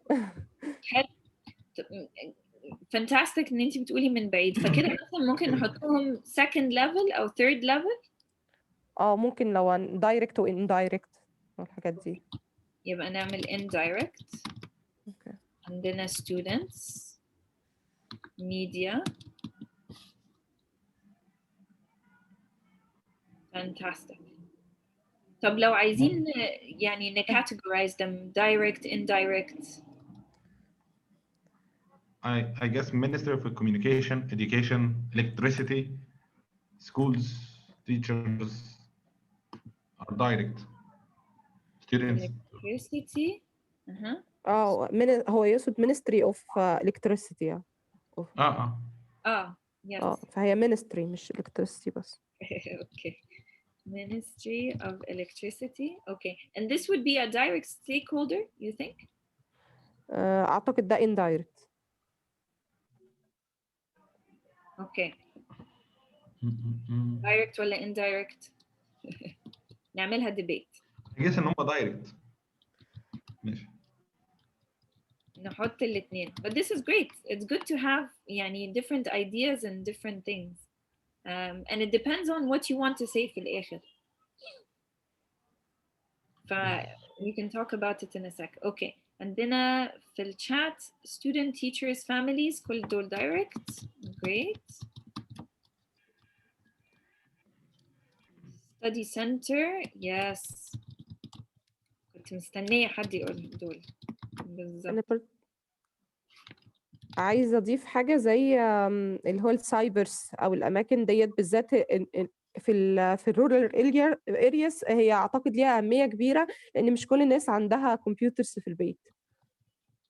حلو جدا. Study centers و private teachers وبعدين عندنا cyber spaces. Let's say. So would these be a direct stakeholder? In these areas أعتقد it will be.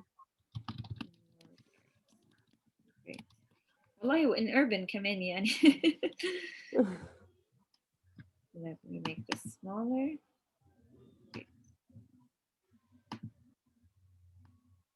Adaptive education systems for sustainable development. هبة قصدك the technology itself ولا the education system itself?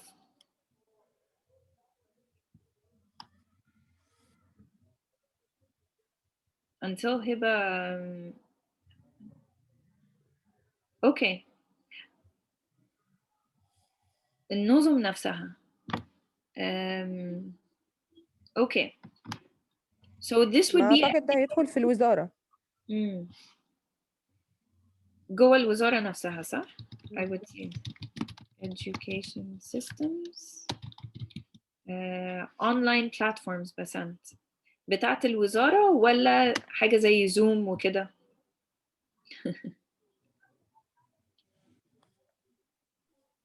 لا اللي خارج الوزارة. اوكي. online platforms يعني social media ولا الحاجات اللي احنا بنستخدمها for the education itself؟ أي طريقة أقدر أبث من عليها الدروس التعليمية سواء سوشيال ميديا أو خارج السوشيال ميديا. Okay. Great. So this would be يعني أنا بالنسبة لي هتبقى مثلا online platforms زي Zoom زي these types of companies عشان يبقوا an actual entity. لأن when we're thinking of stakeholders إحنا بنفكر يعني في institutions في groups of people cohorts of people وعشان بعد كده نقدر نعرف نقدر نعمل analysis هم أقوياء قد إيه هم عندهم influence قد إيه هم هيساعدونا هم مش هيساعدونا قد إيه it could be the systems نفسهم بس the systems related to a certain person أو company أو sector أو حاجة كده. عايزة برضه أضيف في البرايفت سيكتور لأن شركات الإنترنت هي جاية من البرايفت سيكتور وطبعا بتأثر على كفاءة الخدمة واستخدام الناس وصول الناس للإيرنينج نفسها يعني للسيرفيس يعني أنا بالنسبة لي this is how I would maybe frame it بس a bit better عشان the more specific we can be the better we can evaluate and the better we can think through the issues يعني afterwards to do the analysis. For private sector telecom companies صح كده؟ تمام. منال انت تقصدي السيرفيس بروفايدرز؟ اقصد السيرفيس بروفايدرز. تي اي داتا ووي واللي هم بيمدونا بخدمه الانترنت ذات نفسهم، لو هم عندهم، لو في مشكله حصلت هتبقى الدنيا اقصد كقطاع هم مختلفين عن الوزاره. صح. And I think in في مرحلة أو I'm not sure if this happened بس إن الوزارة actually started to do protocols مع some of these service providers عشان يحسنوا الإنترنت right؟ حصل فعلا بس لسه الانترنت ما اتحسنش، ده عمل مشاكل واوقات الامتحانات كتير Yeah. So those would be direct stakeholders we think. دايركت I guess انهم اكيد دايركت زيهم زي وزارة الاتصالات بالظبط. وزارة الاتصالات yes direct.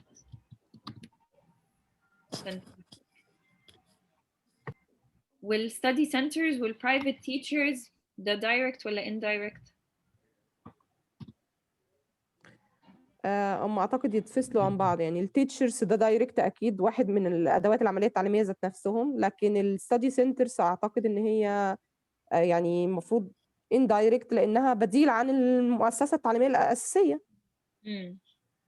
بس هو قصدي private teachers اللي هم البرايفت يبقى واحد. انا كنت فاكره التيتشر از تيتشر هيم سيلف، يعني اللي بيدي teachers حطيناها برضو فحطيناها direct.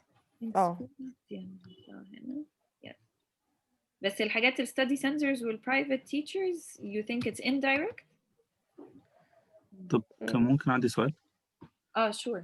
الفكرة احنا اعتبرناها indirect على اساس ان هي كبديل للمؤسسات التعليمية، بس هل احنا بناخدها كبديل عشان دي حاجة رسمية؟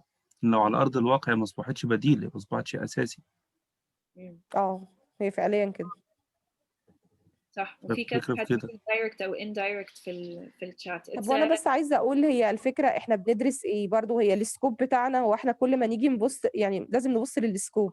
يعني هل انا هدفي مثلا من البيبر ديت ان انا اتكلم عن تحسين الخدمه من الوزاره وايه اللي تعمله كدورها وكذا، فهم في الحاله دي مش هيبصوا اصلا للسبيشال تيتشر والبرايفت بليسز ديت، وهيعتبروها اصلا مخالفه للقانون. لكن انا لو بصيت على سبيل المثال ازاي ارفع من اداء الطالب او ازاي احسن الخدمه التعليميه مثلا، او مخرجات العمليه التعليميه نفسها، او النولج بتاعته، نتائج الامتحانات عقب الفتره بتاعه الكوفيد، وهل نتائج الامتحانات كويسه مقارنه بالفترات اللي فاتت مثلا ولا حصل دروب، فاعتقد هنا هيبقى ليهم افكت عالي.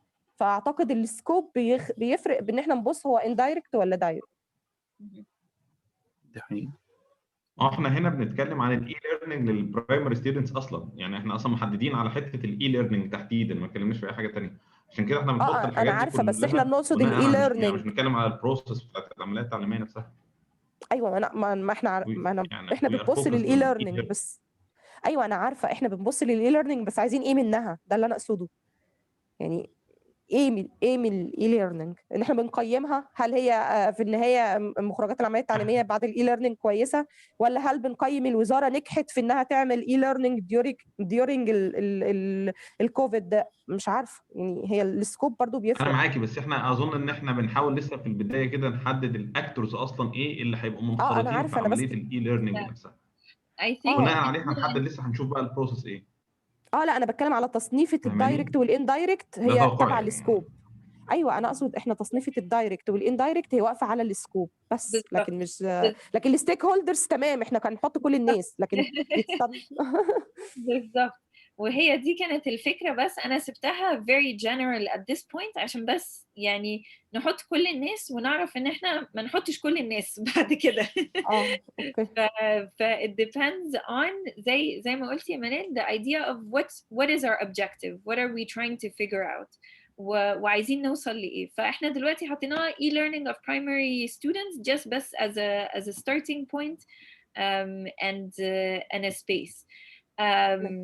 I think بس this idea of deciding بقى who's direct and who's indirect and what they are, this is where it becomes it's very contentious وكل واحد ممكن يبص عليها بطريقة مختلفة. one of the great examples I think هي حتة اللي هي ال study centers وال private teachers، لأن في ناس ممكن ما يبصوش أصلا لل informal sector خالص كحاجة دي برا القانون and it shouldn't have an impact and كده it's not going to be part of the policy. But at the same time في من الناحية التانية إنه we know it has an impact and we know it has an influence and it's part of what's happening on the ground. فلو احنا حملنا policy وتغاضينا تماما عن اللي actually بيحصل على الأرض يبقى ممكن أصلا البوليسي أو النظام ده ما ينفعش، لأن احنا عارفين إن الناس بتتعامل بطريقة مختلفة أو بتعمل يعني بتgo through the process بطريقة مختلفة. فدي حاجة بالذات كمان في qualitative research اللي بتساعدنا إن احنا نعرف هو إيه فعلا اللي بيحصل ونشوف الassumptions بتاعتنا when we're putting together whether it's a policy problem أو it's a research question عن if it's something that can work or it doesn't work. وحاجة من الحاجات إن إحنا برضو بنحاول ندور عن أعداء النجاح فممكن إن هم دول يكونوا الناس اللي هو لا إحنا مش عايزينهم أصلا إن الوزارة أو مش عايزين إن الطلبة يعملوا depending on e-learning وعايزينهم برضو يجولنا وعايزين برضو إن هم يحضروا دروس في السنترز والحاجات دي لأن دي الفلوس بتاعتنا منها. ولو كل حاجة قلبت ديجيتال وإذ فجأة دلوقتي الستودنتس هياخدوا كل الانفورميشن بس من الوزارة فكل الناس دي هيبقوا out of a job. فطبعا هيعملوا كل حاجة عشان يحاولوا إن هم to make this policy fail.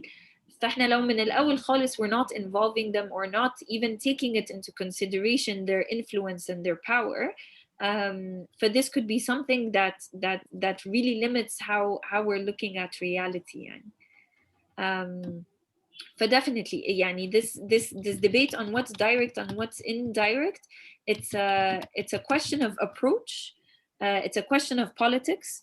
في يعني كان احنا قعدنا كتير قوي في الستاديز والحاجات بتاعه الورلد بانك ان هم اصلا يعملوا involving civil society ويدخلوا ال NGOs ويدخلوا citizens we consider this idea of participation from the ground in any of the interventions that they did.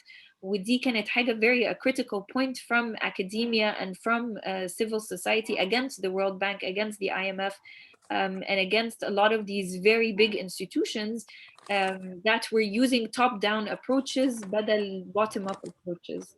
And only recently the World Bank, and this is something that I'll have you look at really quickly, this idea of bringing in participatory approaches and talking to people and finding out what's actually happening on the ground before they even start to do their intervention. فدي بس كان exercise سريع and I'll go through عشان احنا المفروض هنقف at 1:30 so we have 20 minutes so I'll just go through this and show you a couple of case study examples and we can do the breakout room برضو at the beginning of the next session. Can I ask a very quick question? Please go ahead. The media and the stakeholders. Yes. In the last slide. Yes. The media. I'm so confused. Is it a direct or indirect actor in this process? Yeah. انتوا رأيكم ايه؟ Indirect. One vote indirect. I think media could help in awareness stage. ده اللي مخليني بقول انها دايركت على فكره. awareness؟ لان هو النظام اصلا قايم على فكره ان هو مش التابلت او النظام الاي ليرنينج بيحاول يوضح فكره ان هو مش بديل للمدرس، الناس بتفهمها ان هو بديل للمدرس نفسه. بس هو مش بديل للمدرس، الدور اللي بيوضح الخط الفاصل بين ده وبين ده للناس وانه يروج للسيستم ده هو الميديا. فده اللي مخليني بقول ان هو يعني ده فيري دايركت كمان اصلا. اوكي احنا عندنا الفوتنج دلوقتي دايركت 4 دايركت 3 دايركت باسم دايركت 4 رنا اندايركت عندنا دايركت بسنت دايركت حد يزود منال دايركت سالي اندايركت سالي دايركت دكتور نورة لو سمحتي لي وبقيه المجموعه يعني غير الديبيت اللي داير على ان هي دايركت ولا ان دايركت. هو احنا يعني define media. We need to have a very clear definition of media. احنا بنتكلم على تلفزيون، بنتكلم على اذاعه، بنتكلم على سوشيال ميديا، بنتكلم على جرايد، بنتكلم على ايه بالظبط؟ لان كل حاجه من دول ليها تاثيرها. وعايز اقول لك الناس في مصر لما بتتكلم عن السوشيال ميديا وان تاثيرها كبير وان تاثيرها كده، اسمحوا لي ده مش صح. لان الناس نسبه كبيره وشريحه كبيره من المجتمع المصري تعاملها مع السوشيال ميديا فيسبوك واغاني. والبوستات اللي على بس الفيسبوك طب ما الفيسبوك نفسها عليها جروبس بتجمع الناس وبتجمع المؤسسات يعني. يا اما ليها علاقه بالطبيخ، يا اما ليها علاقه بالنكت، يا اما ليها علاقه بالستات بتتكلم عن الرجاله. والواتساب يبقى فيه جروبز للدراسه زي ما احنا عاملين بالظبط. يعني احنا مش بس جروب الدراسه، انت في جروب المامس كمان بيتكلموا في كل حاجه وبيبوظوا الدنيا كتير في حاجات كتير. وده جروب يبقى قوي جدا على فكره. كارثي. بس تعريف للميديا ونخلي ونحط في اعتبارنا التاثيرات مش بالقوه اللي احنا متخيلينها، لان الناس في مصر بتزهق من الحاجه الرسميه بسرعه. حتى لو اتكلمنا في حاجه بشكل رسمي وخدناها جد، بعد 10 دقائق هنقلبها هزار مش هنكمل. فهو بس فكره الميديا نحددها كويس ونخلي بالنا من التاثيرات. انا شايف ان هي في بعض الاحيان او في بعض السياقات هتبقى دايركت، وفي احيان تانية وفي سياقات تانية هتبقى ان دايركت. طيب انا عندي بس مداخله صغيره بالنسبه للميديا. انا يعني انا بقول indirect لانها بعتبرها as a third party، مش first party او second party. لان هي حتى لو الماميز او الجروب الدراسه هم في الاخر بيعملوا فوت لصوت وبيوصلوه للفيرست بارتي او البرنسبل، وهو بقى اللي بياخد الاكشن. فعشان كده انا بقول انها indirect. and it's definitely زي ما دكتور محمد قال، there's different types and there's different roles and there's different resources للموضوع. فأنا لما كنت كتبنا ميديا، اللي في بالي التوك شوز، التوك شوز اللي بتعمل الديبيتس and they're talking about the policy process، وبيجيبوا حد من وزارة التعليم يتكلم ويبقى برو الموضوع وازاي ان الدنيا هتتحسن وهنقدر نعملها ازاي، ويجيبوا حد بالرأي المضاد. ده اللي انا جه في بالي. مثلا بالنسبة لحد تاني كانت السوشيال ميديا، الفيسبوك. حد تاني كان الجروب الماميز very very strong. اظن محتاجين نعمل research specific عن WhatsApp groups because it's all about public opinion. In a way it's the media, how it shapes public opinion, whether it's social media, whether it's something that's mass media, whether it's something personalized. It all really depends. كان حاجة من الناس برضو a research that people were looking at was the use of Facebook مثلا. لما المية بتقطع الناس بقت مثلا بتروح وبتشتكي وبتhold the government accountable على الصفحات بتاعة شركات المية وعلى وزارة الإسكان والحاجات دي كلها. قبل كده محدش كان صوته بيوصل لأي منظمة من المنظمات دي. أنا لما كنت بعمل ريسيرش مثلا في التجمع عن المية في التجمع، في ناس لما كنت بكلم معاها فبقول لهم بتتعاملوا ازاي يعني مع different institutions بتاع الحكومة، قالوا through Facebook، وبنعمل upload videos وبنعمل شكاوى وبنعمل حاجات على شركة الصفحة بتاعت شركة المية. وعمري في حياتي يعني ليه حد ممكن يعمل follow لصفحة شركة المية unless there's an actual issue. again, as Dr. Muhammad said, this idea of what has influence, where is the influence, and how strong it is, it's an ever-changing process. at a certain point while we're going through ان احنا نحدد ايه المشكلة ونحدد ايه formulation of the process itself, of the policy itself، وناخد feedback. وعبال ما خدنا الفيدباك ممكن الفيدباك اصلا يكون اتغير. You constantly have to have space to have this flexibility in thinking and critically thinking through what works and what doesn't work. And this is why يعني just to think about it in a structured way, one of the ways of doing this, and one of the things from the literature, it's about when you involve the stakeholders and how you involve the stakeholders and ultimately what your objective is. Again, you guys will have these slides that you can go into a bit more specifically. But the idea of when you're involving the stakeholder, يعني إمتى بنطلع الوزير عشان يتكلم في one of the talk shows عشان يتكلم about the policy. بعد ما policy already is being implemented في الأول خالص, when we're thinking about the planning and we're thinking about the issue. reach out وبنكلم مثلا الماميز جروبس امتى. هناخد رأي teachers themselves والمدرسين and how they're able أصلا to implement something like e-learning at which stage in formulating the policy itself. You really need to think about who you're involving and how you're involving them, and what kind of involvement is it. So you have the timing at the beginning, but you also have the type of engagement. And there's a lot of different types of engagement, but this is from a really interesting article that I'll share with you the link with afterwards. But just to make it more simple, it's this idea of you're either informing them, يعني you're going to tell the students خلاص we're going to do e-learning and this is how it's going to be. You might be consulting them. It's what do you think about implementing certain types of e-learning? Does it work in all of the different circumstances? Is it only something that we can do in the social sciences? For sciences, you still have to go to the labs. Are you involving them in the actual designing of the process itself, of the policy itself, of the intervention itself?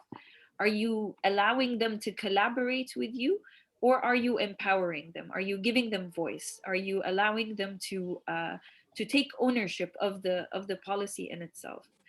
وطبعا there's certain types of things that we can do and can't do, and certain types of levels that you'll go into as a policymaker if it's coming out from a ministry versus if it's coming out from a donor or from a project. So these are just different ways of thinking about deciding even who's direct, who's indirect, who's powerful, who's not powerful, and how you're going to involve them and when you're going to involve them. Does this make some sense? Yes? Yeah. No? We still have 15 minutes, فلو كده أنا يعني مش عايزة أقعد أتكلم كتير, بس I'll just show some examples of doing this kind of analysis of stakeholders عامة, and how different projects and how different programs evaluate what these stakeholders are and how they're involved in the process. Let me just share my screen with these, and then we'll stop and we'll take our break and we'll come back afterwards with the ethics. But this has been such a great discussion, بصراحة. Definitely need more time. So this is something that I actually did. مش عايزة أفضح نفسي قوي, بس this was from my master's thesis, where I looked at a government upgrading project in عزبة الهجانة. So I was looking at infrastructure في المناطق العشوائية at the time, and I picked عزبة الهجانة, and I was looking at how the different types of actors and stakeholders involved in upgrading water and electricity and sewage. For this is a kind of stakeholder analysis that I did, where I pinpointed who are the actors involved, and I divided it between government on one side and the community on one side. In terms of community, the people that I dealt with and the community that I wanted to focus on there were the CDAs. فدول مش, again, زي ما قلنا, it's not the big NGOs, it's the smaller NGOs that were put together by the community leaders themselves. فعندنا community leaders, عندنا small NGOs, كان عندنا some of Caritas, I think, was also working there. So this is all on the side of the community efforts that were involved in upgrading different types of infrastructure. Another set of actors for me were the donor efforts. فكان في في عزبة الهجانة there was JICA. I think there was CARE at one point. JICA كانوا بيدخلوا actually مواسير مية، جربوها مرة وما عملوهاش تاني afterwards. CARE Save the Children بس في حاجات very specific related to women and children. And then you had the government. And at that point كان في ال IDSF. I think it still exists. فال IDSF but it was very very powerful at the time. It was looking at whether عزبة الهجانة itself هي منطقة عشوائية مش منطقة عشوائية، منطقة unsafe, is it safe, is it legal, is it illegal. كان عندنا الجيش، كان في أراضي كتير ولحد دلوقتي أراضي كتير حوالين عزبة الهجانة owned by the جيش. كل ال different utilities companies، كان عندنا ال water company، ال electricity company, the ministries at that time كان في الوزارات. It was split between utilities and housing. And each of them have the different types of factors that are related to them that influence the whole problem. From the side of the government كان عندهم بقى ال institutional setup with the different objectives they had. كان عندهم the different types of policies for the actual systems of implementing water, of implementing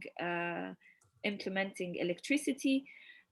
ومن ناحية ال community كان عندهم various different types of capacities and different types of resources available. But this was يعني مسح basically لإيه institutions who are involved, who are the actors involved, and how they're related within this this question of upgrading infrastructure. And from this stakeholders paradigm, from this mapping of stakeholders and an analysis, what we come up with afterwards, ودي حاجة هتيجي بعد كده في ال research design when we look at it, is this idea of putting together a framework for the study, and using a conceptual framework and trying to think about what is actually happening and what is the process that's taking place and what is the solution that we're going to come to. And this is a framework that comes out either from the literature that you look at or from the qualitative research and the type of research that when you're talking to people and you're doing the actual case study. فعشان كده هنا again I have the government on one side, I have the community on one side, and you have different types of interventions, of actions that they do afterwards, and you see the different ways that a government مثلا one policy that they had was إن هم يعترفوا بعزبة الهجانة, and they see it as a viable space and a place, and they install مثلا water and electricity and piping for them. On the other side, different types of government institutions ما كانوش عايزين إن يحصل upgrading في المنطقة دي، أو مش عايزين إن المنطقة دي تكبر أكتر وأكتر. one of the policies, certain types of policies that they did was to مثلا stop them registering with the water company، مش هيدخلوا لهم عدادات المية. different types of ways of rejecting the area. So you can have different types of policies happening in the same space at the same time, but with different ranges of stakeholders. For looking at the stakeholders after that can help you to break down what are the policies that are happening, what are the reactions, what are the responses from the community and the consequences, and what's actually happening on the ground. And this is what's great about qualitative research. This was a qualitative research that I did and what I continue to do afterwards, because it gives you the background and it gives you the knowledge of what's happening. So this is one example. Another example, and again, I'll ask Lubna to upload this, because احنا في مصر now and in different places there is this idea of science parks and of technology parks and of knowledge parks that's being implemented in many different cities. So this is a case study in Brazil about how the government wants to implement a science park. And what they want to do is to look at who would be the stakeholders involved in setting up a science park, and who would be affected, and who are the people we want to bring into the conversation, while we're still thinking of the policy approach of putting together a science park where we can have different groups of knowledge spaces. What they did was they قولوا لي لو شايفين this it's clear enough. They started to put together who the stakeholders are, the key stakeholders, and what their interests would be. For some of the stakeholders would be the universities, the research centers, you have entrepreneurs, you have the government, you have venture capitalists and financial agents, which is basically the part of the private sector. And for each of them, why implementing a science park would be something that's within their interest and they would support it, and how they can support it.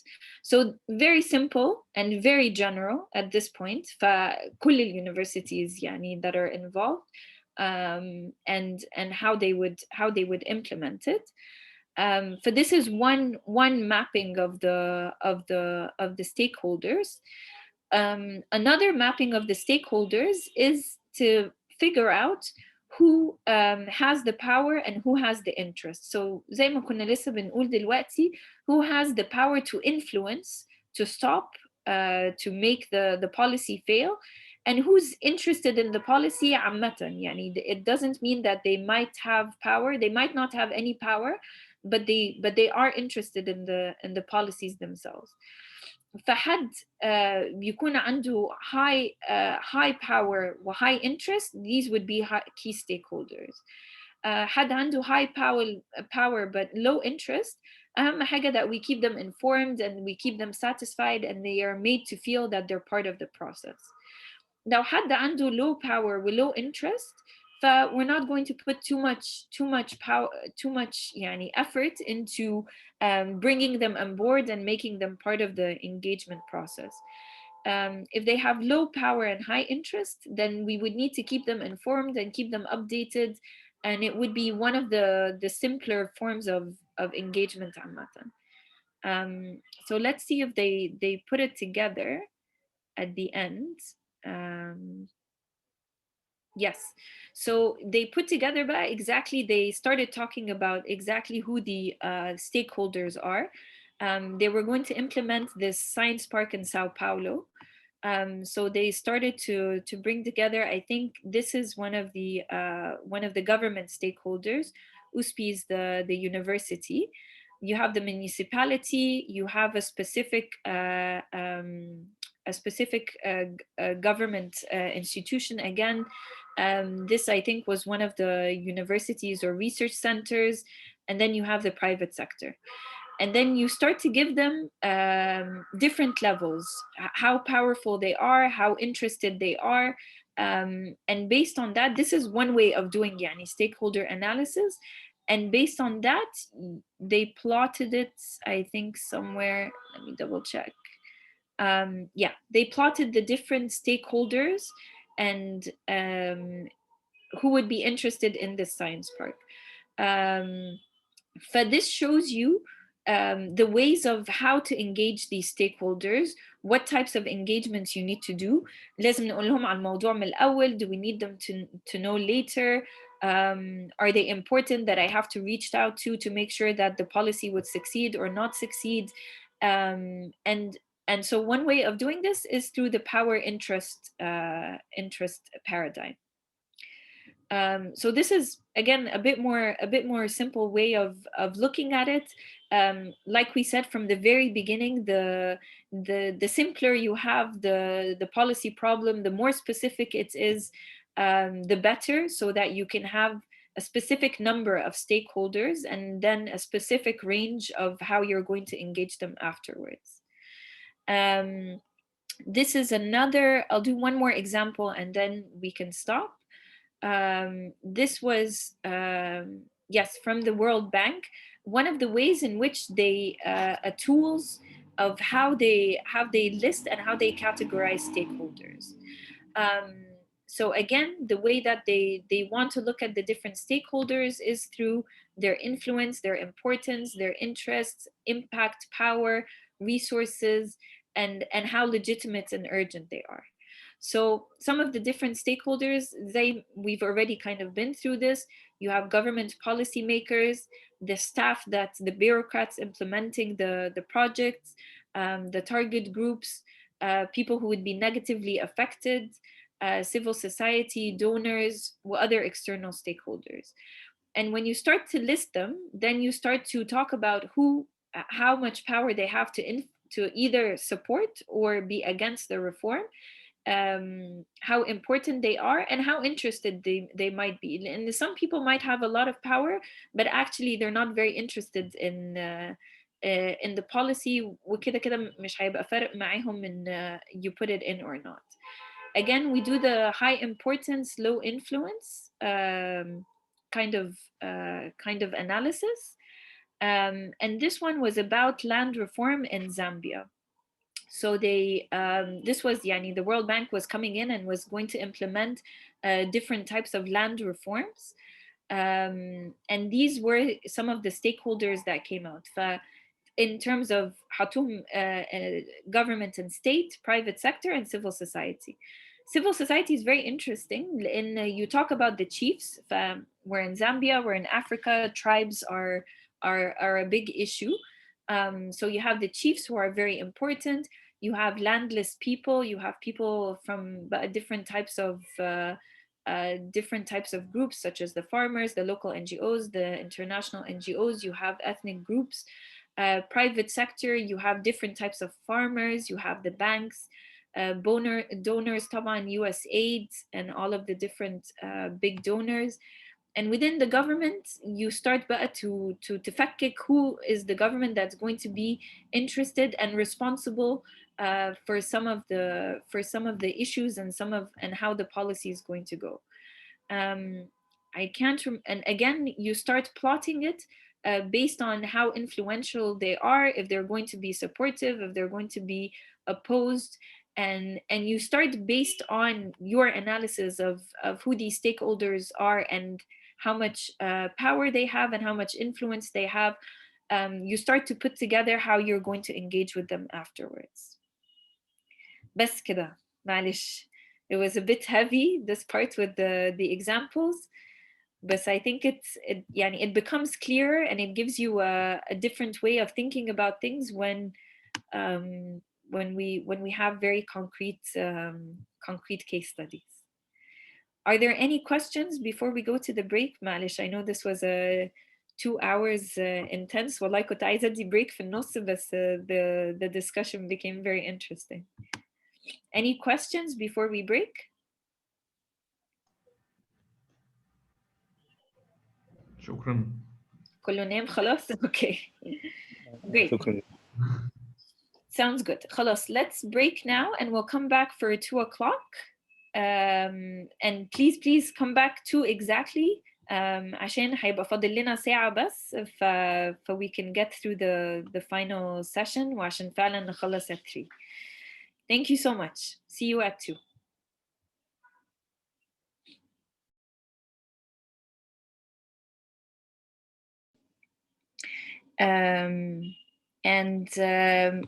Now we have one more session. The final session is on the ethics of research. I know we still have left over one activity from the stakeholder engagement. Actually عايزة أخد رأيكم نعمل breakout room دلوقتي عن stakeholder engagement and go through the research ethics.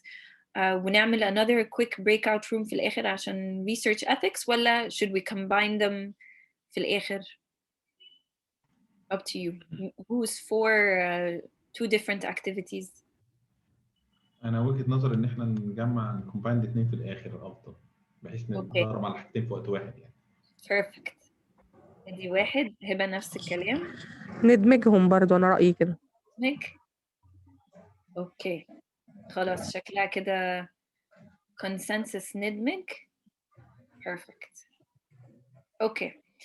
نعمل كده فعلا عشان احنا اي discussions بتبتدي بتاخد وقت which is great. فممكن نخش بس في قصة ال research ethics first and then we'll ونعمل a longer breakout session في الآخر. Perfect. So I'll share my screen. طب أنا عندي سؤال، أنتوا خدتوا قبل كده training أو حاجات عن research ethics أو حاجة مفصلة عن research ethics before؟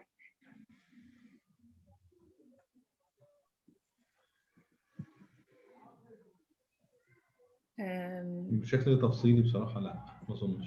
تفصيلي لا. خدنا كلام عام بس. مش من أيام الكلية باين. كلام عام. كلام عام اوكي. هو النهارده برضه هو صعب يتعمل في ساعة بس hopefully يبقى bit more تفصيل اكتر. هل انتوا عندكم ethical في الريسيرش اللي بتعملوه عندكم ethical principles موجودة او ethical procedures بتعملوها؟ like sorry يا باسم. like code of ethics للشغل؟ مثلا او للريسيرش specifically. لا ما اظنش. اوكي. السورسز ممكن اللي احنا بنعتمد عليها ممكن تبقى داخله في الاثكس؟ definitely. ده اكيد. ده اكيد لازم تبقى credible، ما ينفعش اي سورسز نعتمد عليه. هو أنا أصلا بشتغل في استطلاعات الرأي، فعندنا حاجة من الأثكس المهمة عندنا إنه لازم الداتا اللي عندنا تبقى confidential ومتطلعش لأي حد. yes. فده أساسي بالنسبة لنا. حلو جدا. Yes, confidentiality is one of the main principles. Okay. لو كده we'll start off with something. هي experiment هعملها معاكم. Let's see if it works or not. It's basically like a polling. أو يمكن انت بقى بتاعت البولينج كان لازم أسألك. We can do it within Zoom. But basically, I just wanted to get some words from you on how to describe ethical research. For this link, I'll put it in the chat right now. In the chat. Okay, let me stop sharing and let's see if it will work. So this link, if you go to it, you should be able to get the same question. What words describe ethical research? Please tell me if it's working. عشان ما كنتش عارفة أجربها on my own yesterday. It works, yeah. It works? Perfect. Yeah. Okay. So it should be that it will create for us a word cloud so we can all see what everybody has written. I'm going to share my screen الأول. Minimize. Let's see.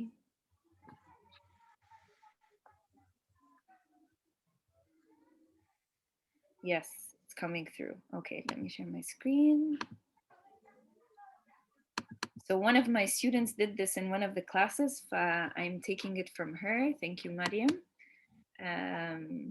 So these are the things that are coming through. Oh, interesting. Rat, cat.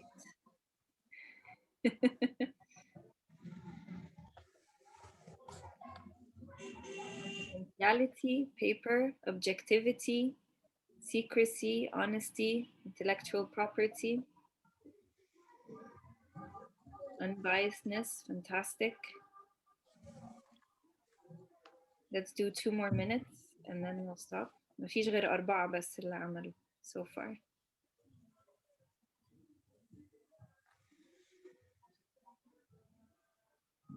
استعملتوا word clouds قبل كده؟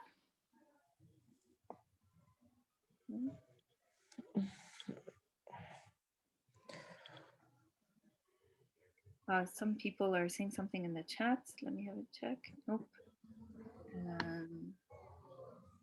Great. Well, they're one of the really great يعني حتى tools for engagement within a meeting, within other with حتى participants in research, just to get them to write down something and then it comes up live so we can all see it at the same time. Is everybody done? It's coming through. Honesty is coming up a lot. Rat وcat دي حاجة specific ولا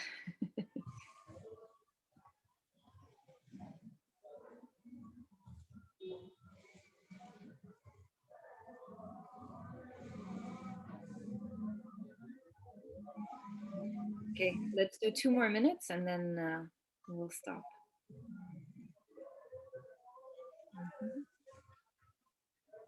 Credible. ممكن تستعملوا نفس الكلمات, it's okay. The more the better. Citation, privacy, humanity, fantastic. Confidentiality.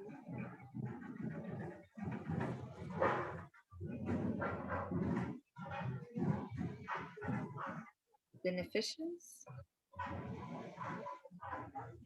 ممكن اللي كتب beneficence يقول لنا معناها ايه او what they were thinking. انا اقصد بيها ان البحث او الحاجه اللي انت هتقدمها تكون مفيده، ما تكونش حاجه مكرره، ما تكونش حاجه 100,000 حد عملها قبل كده وانت مجرد واحد من ضمن ال100 الجداد. حاجه تكون جديده مختلفه ويكون لها معنى او تاثير يعني. Fantastic. Very true. Hiba shared something في ال chat. Let me just open it up. Oh, عندنا beneficence تاني and efficiency. Fantastic. This is really great.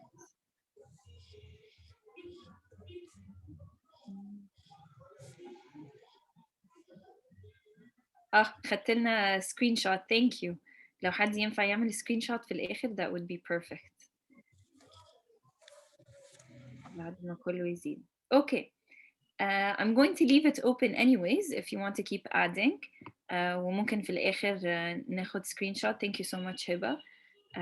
فتبقى عندنا. أنا نفسي بس أعرف cat و rat دول جم منين أو يمكن أنا جربتهم بالليل مش عارفة. Great. So it sounds like things are very similar. Confidentiality, references, في حاجات to do with intellectual property, objectivity. This is one we'll take forward. And honesty, privacy, humanity, unbiasedness, and the beneficence, efficiency, and effective. All to do with research. Perfect. So I'll stop sharing right now and I'll go to the presentation. And in the presentation, you're going to see basically a lot of the same things that you guys said already. Let's share screen. Very happy the experiment worked. Alhamdulillah. And so ethics in research is a very big deal. Whether it's, especially if you're the researcher and you're doing the research itself.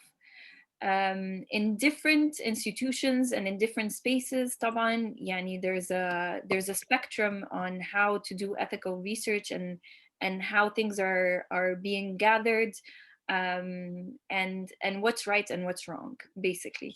What's right and what's wrong, يعني as we know, it's a very relative term in Egypt and everywhere, عامةً.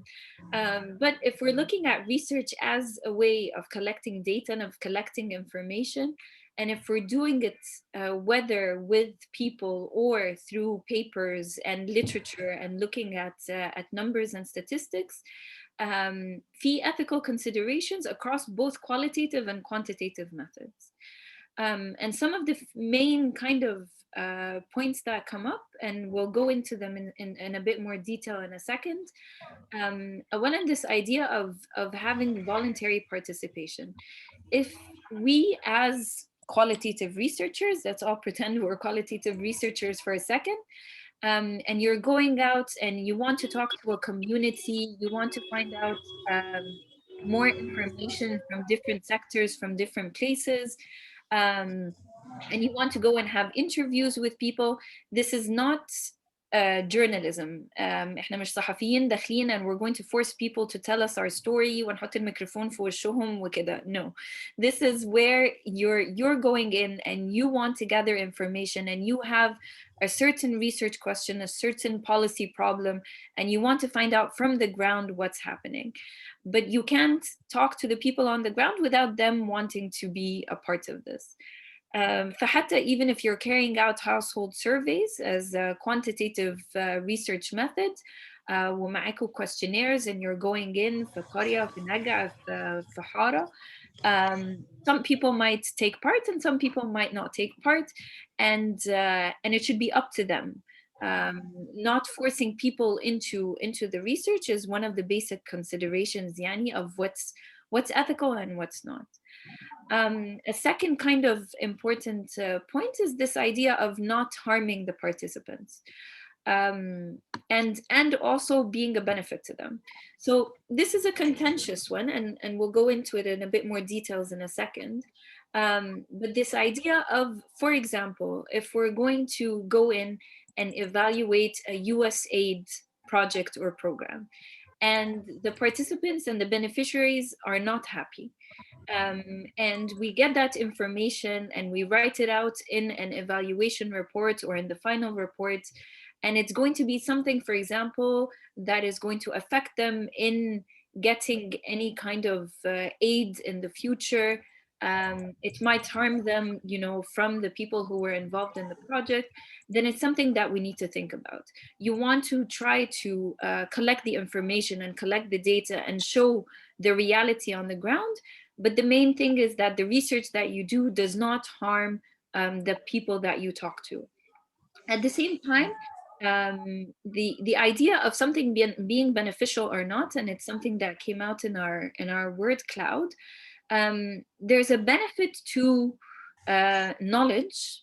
There's a benefit to society at large. There's a benefit to literature. There's a benefit to academia, which is the value of research عامة and the value of data, versus things that are going to be directly beneficial to people involved in the data collecting themselves. It's a contentious issue because يعني donors before and academic institutions would go into communities وعلى كل مثلا استمارة حد يملاها بياخد 5 جنيه.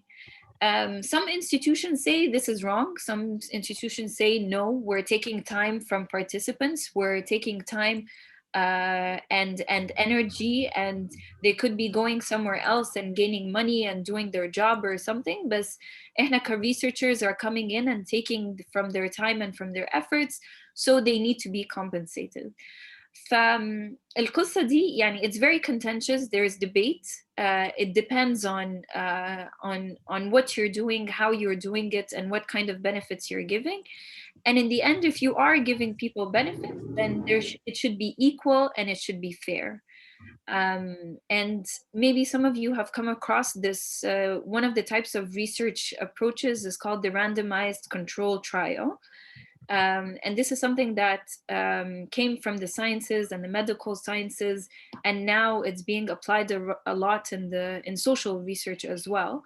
And it was something that was more quantitative, but now it's also going into the qualitative sphere.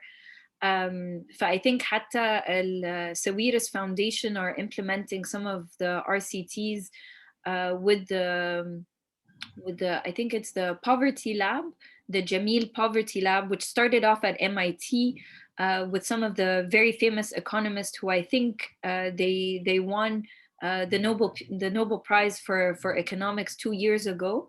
And I can send you this information if it's interesting. Ether Duffalo and a couple of other economists. So they employ RCTs, these randomized control trials, in different social development sectors. إيه هي ال RCTs? It's this idea of, for example, you're going into 2 villages and you have a certain policy intervention that you want to implement. and we take one of the villages as a control, and we don't put in the intervention, and we take another village and we put in the intervention. فمثلا something like water infrastructure or sewage infrastructure. In one village, we want to see how sewage infrastructure or water infrastructure benefits and changes the quality of life in a certain village. So we're going to implement it in one and not the other. وهنقعد نعمل بقى studies over 1 or 2 years to see how quality of life has changed. And in a way, this is unfair because one village is not getting the policy intervention and one village is. وطبعا again, there's a large debate on randomized control trials. And there's a huge debate on it, and it's one of the case studies that I'll show you in a second. But it's this idea of really thinking through what is equal and what is just and what is fair in the different types of interventions that are going to be implemented, and how you're doing your research itself. The final point, and this is something I think that Sally had brought up, on this idea even of looking at the papers and reporting on numbers and using numbers. Wizay, I think it was Rana in the polling department, really using the statistics and the numbers and how you're analyzing the numbers and how you're reporting the numbers at the end is also a very ethical process. So for example, in a lot of quantitative research, and specifically, sometimes when you do regressions and you look at the different relationships between the variables, you come out with negative results. Now, some people can hide these negative results, or you can play around with the data, or you play around with the numbers, and you report something that's going to make the boss happy, the policymaker happy, academia happy.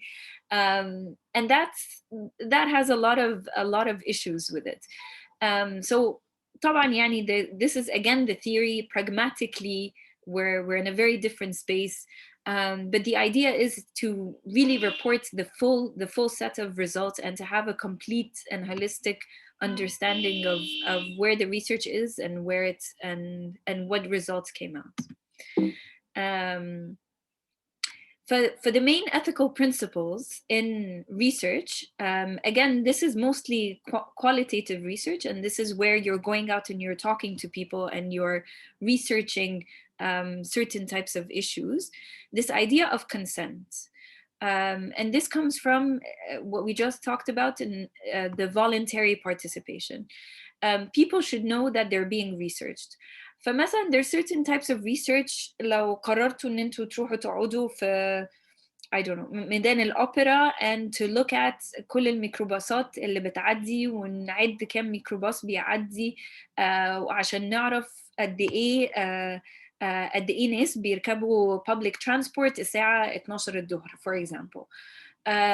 This is a type of much further out research. يعني حاجة you're doing observation. Observation is not something that you usually need consent for. But if you're going to start asking people questions on harassment on public transport, وتبتدوا تسألوا مثلا ستات and different people, how was your trip today? What happened today? What are your experiences of public transport? And then you're going to use this information in a report or in a policy brief or in in a way of using this as evidence for or against a certain type of policy, then you need to get consent. وطبعا we have different types of consent, and I'll show you some of the forms that we use at AUC when we're going out and doing research, because we have to get the approval of the internal ethical board to go and do the research that we're doing. Usually, with whether it's master's or PhD or anything else, you print out papers, so written consent, that talk about what your research is, what your objective is, what you're doing, how you're going to manage the data, how you're going to use the data, and the person that you're talking to, you get a signature and that they're okay being part of this research. And within this consent, part of it is that, for example, the participants and the beneficiaries really have power over this process. They have the right to stop. لو مثلا I started to interview someone and then they decided halfway through, no, I don't want to tell you about my bad experiences on the microbus ومش عايزة أكمل المقابلة, they have a right to stop, they can withdraw, and even they can edit afterwards. So sometimes, especially if you're doing interviews with important policymakers, في البوليسي هاب عندنا في department there's a project where some of the researchers are going out and talking to policymakers on different types of policy options. وطبعا لو احنا هنكلم يعني مساعد وزير او مدير عام او حاجة بيقولوا حاجات afterwards they don't want to be quoted on these issues. For the right to consent, and the consent is to be able to say to them أنا هكتب كل اللي هيتقال في الانترفيو بس بعد كده ممكن أوريكوا what I'm going to say, how I'm going to use the evidence. ولو مش عايزيني أقول حاجة معينة you have the right to edit. في ناس مش فارقة معاها and they're happy saying whatever they want, but having this right to edit, right to stop, and right to withdraw is a very important principle in doing ethical research.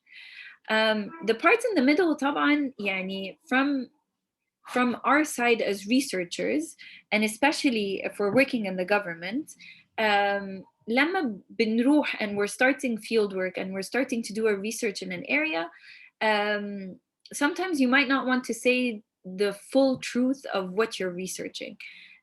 لأن مثلا أنا كحد researcher نازل وأعمل evaluation for a certain policy project والناس عارفين إن أنا جاية من say مجلس قومي الطفولة والأمومة من ال IDSC من whatever government institute it is, فهيقولوا لي اللي أنا عايزة أسمعه. You really have to think about you as a researcher, your role, what are you going to say is the objective of the research, and what you're going to leave out. وهي أهم حاجة is that we're really trying to avoid deception. You do not lie. You can't lie and pretend you're not part of the government, and you cannot lie and say that you're not evaluating the project. But it's a way of putting it across so that people have trust. They feel that they're safe, and that they're able to tell you everything that that's in their experience. And this is a way of building, and again Dr. Mohammed Hassan will go into this when we're talking about qualitative research, of building rapport, building trust, and really reaching out to people to tell you what they're going through. The second main principle is this confidentiality and anonymity. So زي ما قلتوا برضو, and this is something that is very important, especially in qualitative research, and if you're doing sensitive type of research, this idea of making sure that you don't quote, that nobody in your research is identifiable. ما يبقاش بعد كده مثلا if we're doing a certain study and Manel said 1, 2, 3, and I saved my files and I took my notes and I wrote Manel's name on every single file that I have. وبعد كده in the research itself I might not say Manel's name, بس again هي اسمها في كل حتة في الكمبيوتر بتاعي.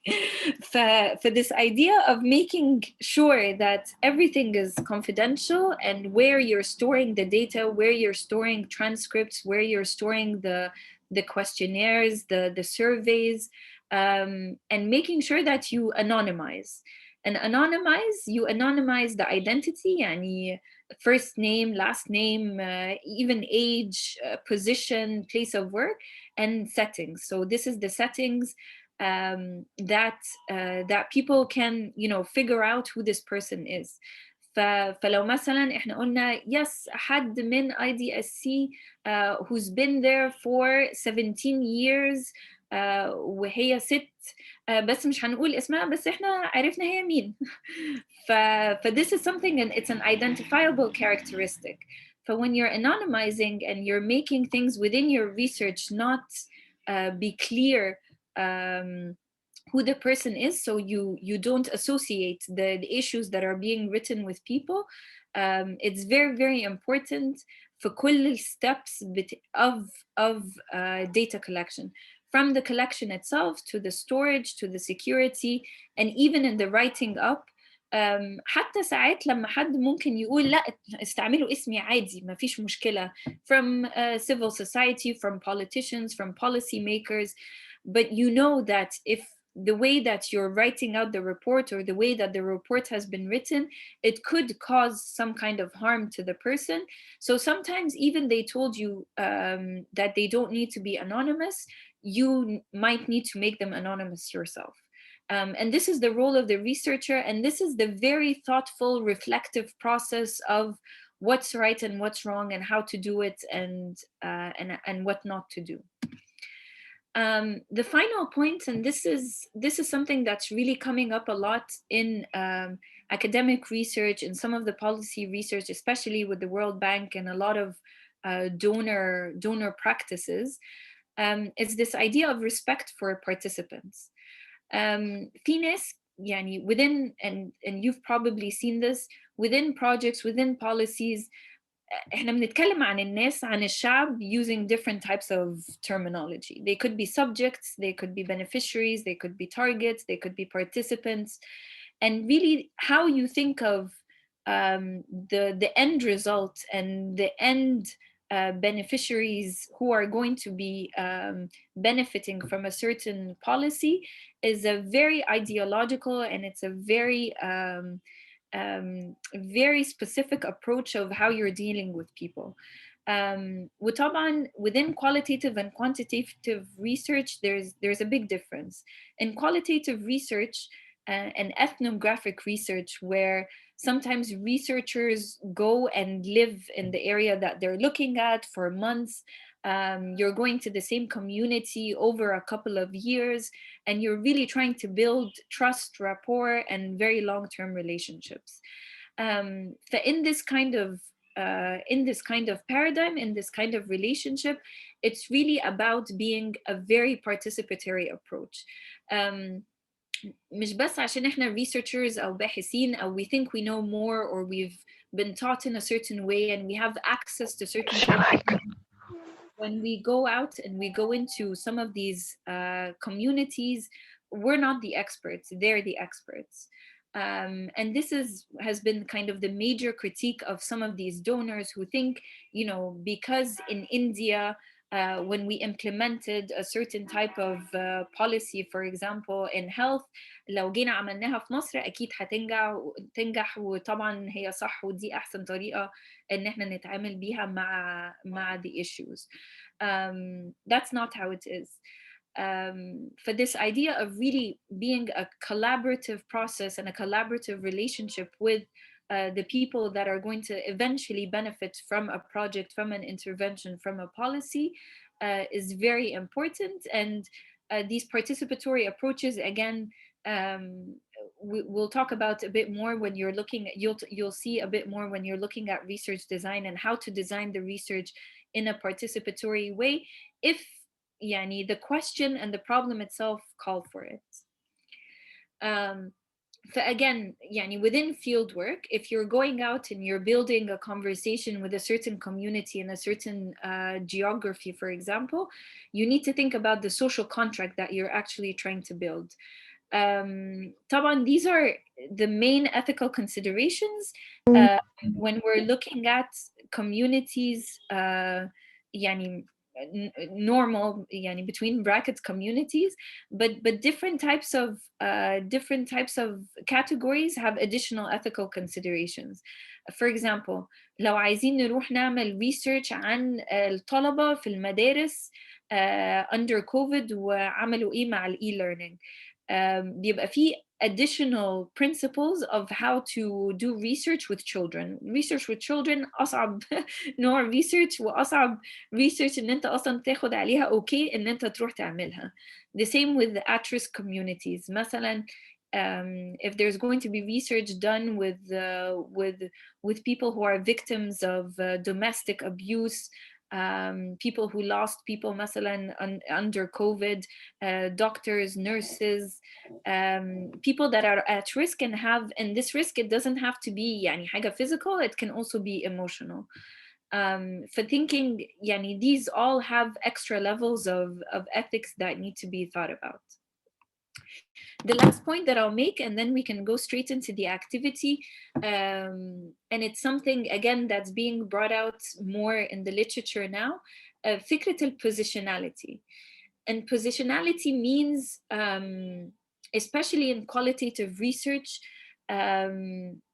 this idea that you're part of the research.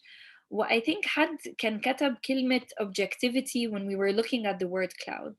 Objectivity is a very, very contentious, again, there's a lot of debate on how objective research is and how it can be objective.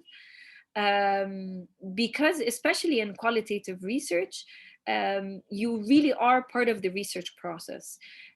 Who you are as a person and what your world view is determines the kind of research that comes out. And this is why we see it can be the same topic, it can be the same issue, بس ممكن يطلع لك completely different research results and completely different recommendations, even though it might be exactly the same problem, exactly the same issue, exactly the same topic.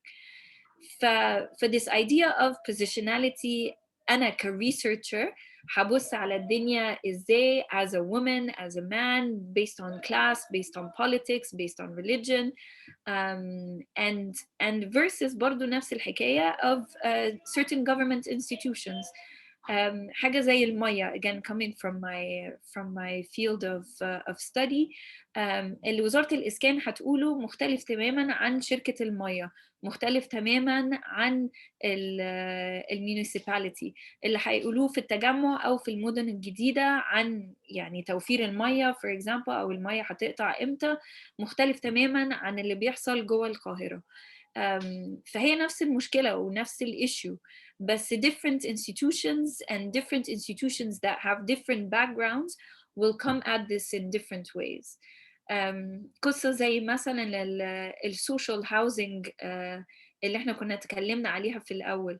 السوشيال هاوزنج ده ناصر عمله، سادات عمله، مبارك عمله، دلوقتي بيتعمل بطريقة مختلفة في 100 different ways of implementing social housing, and it's the same problem and it's the same issue ومكملة. But how we implemented, where we implemented, and how it's being done is going to be very different across different governments, across different times, and with different people. When you come to do your own research, you need to think about who are you in this research? Are you participating? Are you part of the people? Are you part of the participants? Are you just observing? Are you someone in between? What's going to happen to you within this research itself? These are some of the ethical problems. Again, these are links that you can look at afterwards. Just really quickly, for example, الناس basically بتشيت في ايه يعني او ايه الethical issues اللي هم بيعملوها. This is an example of one professor actually in the States. She presented herself as black for a very long time, بس هي actually she was white. وطبعا زي ما احنا عارفين the issues of race and racism is very important in the US.